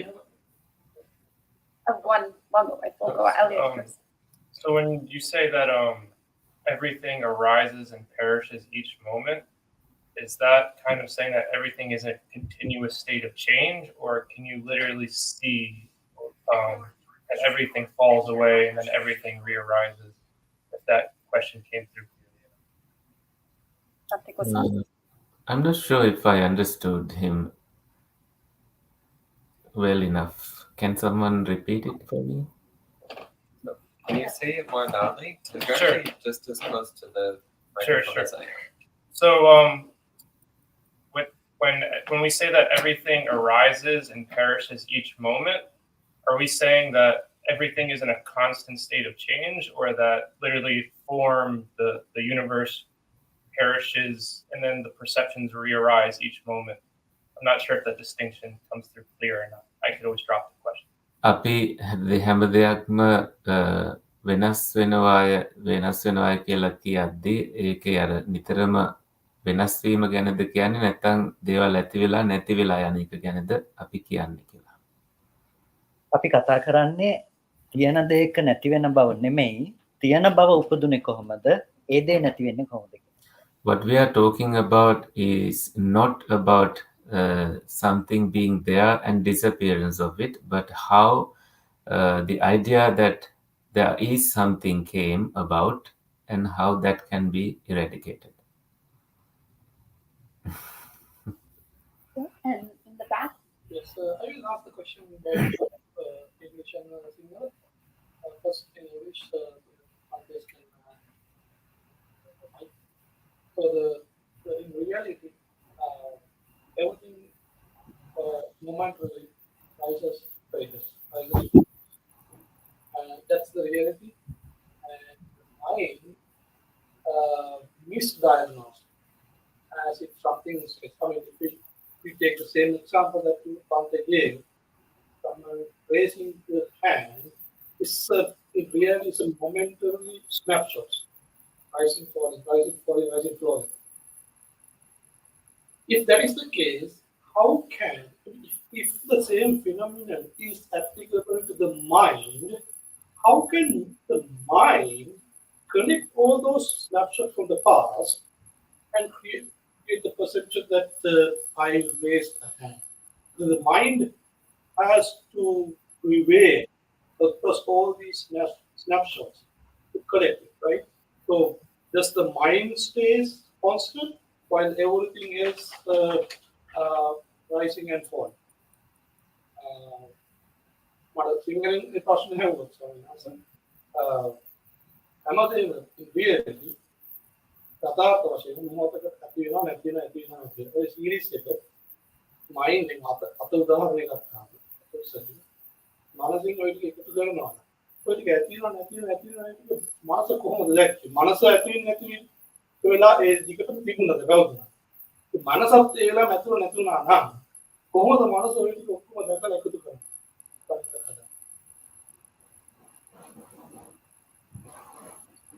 Need to translate the question, or okay? I think it's okay. We can just translate the answer, Bhante Kothmale. That's okay. Yeah. එතකොට අපි ගත්තොත් එහෙම දැන් සායනත් ප්‍රශ්න කියන්න ඕනේ නැහැ නේද මේ? නෑ සවන්නස්. මේ අපි ගත්තොත් මනසත් එක්කම තමයි හටගෙන නැති වෙනවා කියන දේ සිද්ධ වෙන්නේ. එතකොට it's with the mind that the arising and cessation takes place. එතකොට මේක මනසින් එකතු කරගන්නවා කියන එක සිද්ධ කරන්නේ දැන් ඒක එක දිගටම මනස තියනවත් නෙමෙයි. අපිට එක තැනක මනස හටගෙන නිරුද්ධ වෙනවා. නිරුද්ධ වෙනකොට අපිට ඒක බාහිර ඇති බවට ගත්ත සංඥාවක් ඉතුරු වෙනවා. ඉතුරු වෙනවා කියන්නේ කොහෙවත් තියනව නෙමෙයි. ඒ තියෙද්දිම තමයි බාහිර ඇති බවට දැනුම තියෙනකොට තමයි ඒ හිත නිරුද්ධ වෙන්නේ. So the mind arises and disappears, leaving a perception that the arising and ceasing took place. එතකොට ඒ දැනුම කොහෙවත් තැම්පත් වෙලා තියෙන තැනක් එහෙම ඇත්තේ නැහැ. අපි දැනගත්තා ඒ දැන ගැනීම එතනම නිරුද්ධ වුණා. So we realized it, we knew about it, and immediately it vanished. It doesn't get stored anywhere. ඊට පස්සේ නැවතත් ඒ වගේම අවස්ථාවක ඒ සිත උපදිනකොට අපි නැවත කර්ම විඥානයේ අත්දැකීමෙහි යෙදෙන ගතියක් මානසිකාර කියලා ලක්ෂණයක්. So when in the next moment when it arises in the karma consciousness, there is manasikara characteristic, attention characteristic. එතකොට මානසිකාර කියන එකෙන් අර නිරුද්ධ වෙච්ච ධර්මයන් අරමුණු කරන්න පුළුවන්කම තියෙනවා. So with the attention aspect, you can focus on what has been ceased. එතකොට අපි ඒකට කියන ආශ්‍රව ධර්ම කියලා. So we call it the Ashrava dharmas, the dharmas of flows, defilements. එතකොට අපි බාහිර ඇති බවට මනස ඇති කරපු පුරුද්ද විඥාණයෙන් ඇසුරු වෙනකොට අපිට ඇති අතයි මේ කියලා මෙතන හම්බෙනවා. So habitually when we have associated it with the mind, we meet that there is this hand that exists. දැන් මෙතන අත අපි දකිනවා ඇති බවට අපි ඒ පිළිබඳව කල්පනා කරනවා ඒ සියල්ලම එතන හටගෙන නිරුද්ධ වෙනවා. So we think that there is this hand, and right there, having it arisen, it also disappears. ඊට පස්සේ අපි මෙතනට අත ගත්තාම අපි කිව්වොත් මෙතනදි අපි අර විදිහටම මෙතන අත තියනවා කියන එක දැනගෙන හිත නැති වෙනවා. So now when we have taken the hand up here, having known that, it also disappears. ඊට පස්සේ වෙනම හිතකින් අපි කල්පනා කරනවා අර පුරුද්ද ආශ්‍රව ටික අරමුණු කරමින් කලින් මෙතන තිබුණ අත තමයි දැන් මෙතන තියෙන්නේ. So with a different thought, we now think that the hand that was there is the hand that is here. අපි ඕක තේරුම් ගැනීමට ওই විදිහට කතා කළාට ඕක ඔය හිත තුනක ක්‍රියාවලියක් නෙමෙයි. ඕක හිත දහස් ගණනක ක්‍රියාවලියක එකතුවක්. Although for our understanding, we think that it is the work of 3 thoughts, but it's hundreds and thousands of thoughts involved in here.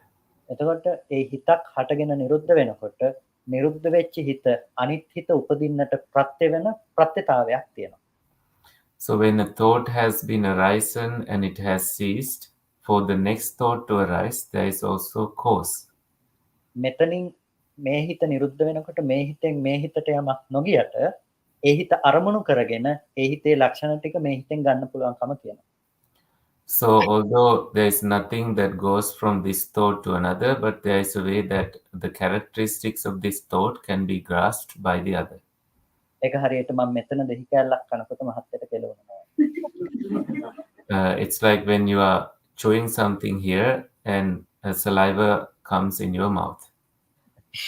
එතකොට මෙතනින් එතෙන්ට යමක් ගියේ නැති වුණාට මහත්තයා මෙතන දිහා බලලා අරමුණු කරගත්තාම මහත්තයට ඒක ඒ පිළිබඳව සංජානනයක් ඇති වෙන නිසා එම් වෙනවා. Although there is nothing travels between here to your mouth, it's the perception of it that creates these conditions in you. ඒ වගේ එක හිතක් හටගෙන නිරුද්ධ වුණාට දෙවෙනි හිතෙන් අර පළවෙනි හිත අරමුණු කරනකොට ආරම්මන ප්‍රත්‍යයෙන් ප්‍රත්‍ය වෙනකොට ඒ හිතේ ගති ටික ඔසවලා ගන්නවා මේ හිතට. So when one thought has arisen and it disappears, the attention to it creates conditions, and that gives a sense that this is lifted up to this level. This hand is lifted. ඔය එකකට එකක් ප්‍රත්‍ය වීම පිළිබඳව අභිධර්ම පිටකයේ ප ဋ ාණ ප්‍රකරණේ සූවිසි ප්‍රත්‍ය විභාගය තුල අපිට පුළුවන් බොහොම ගැඹුරින් ඔක ගොඩාක් තව ගැඹුරට සාකච්ඡා කරන්න. How one thing connects to another can be understood based on the Abhidhamma Pitaka's ප ဋ ාණ compendium, ප ဋ ාණ ප්‍රකරණ, and where it discusses about 24 courses, Suvisi Pratyas. So that's where it has been discussed in detail.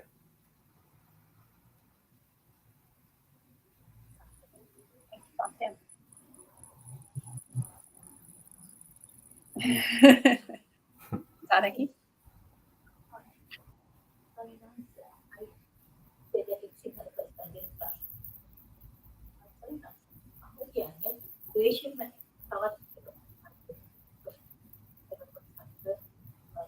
Is fear also a form of anger or බය කියන එක ද්වේෂයේම තව එක පැත්තක් තමයි අරමුණත් එක්ක අපි ගැටීමත් එක්ක උපදින දෙයක්. ඒකට පදනම් වෙනවා තණ්හාව. ආත්ම තණ්හාව නිසා බය තියෙනවා. So fear arises as a result of anger, and there's also the sense of a self in there, and this perception of a self.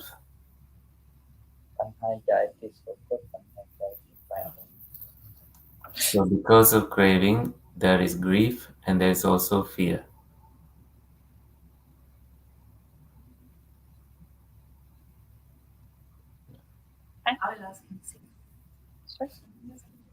Previously talked about the craving aspect that is connected with it, but I have to go. Okay. All right. Well, thank you so much, Bhante Kothmale, for translating, and most importantly, thank you, Bhante Kumarakassapa, for sharing 2.5 hours of Dhamma on your birthday. What an incredible gift.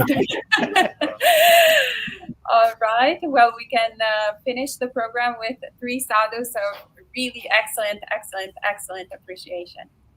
Sadhu, sadhu, sadhu.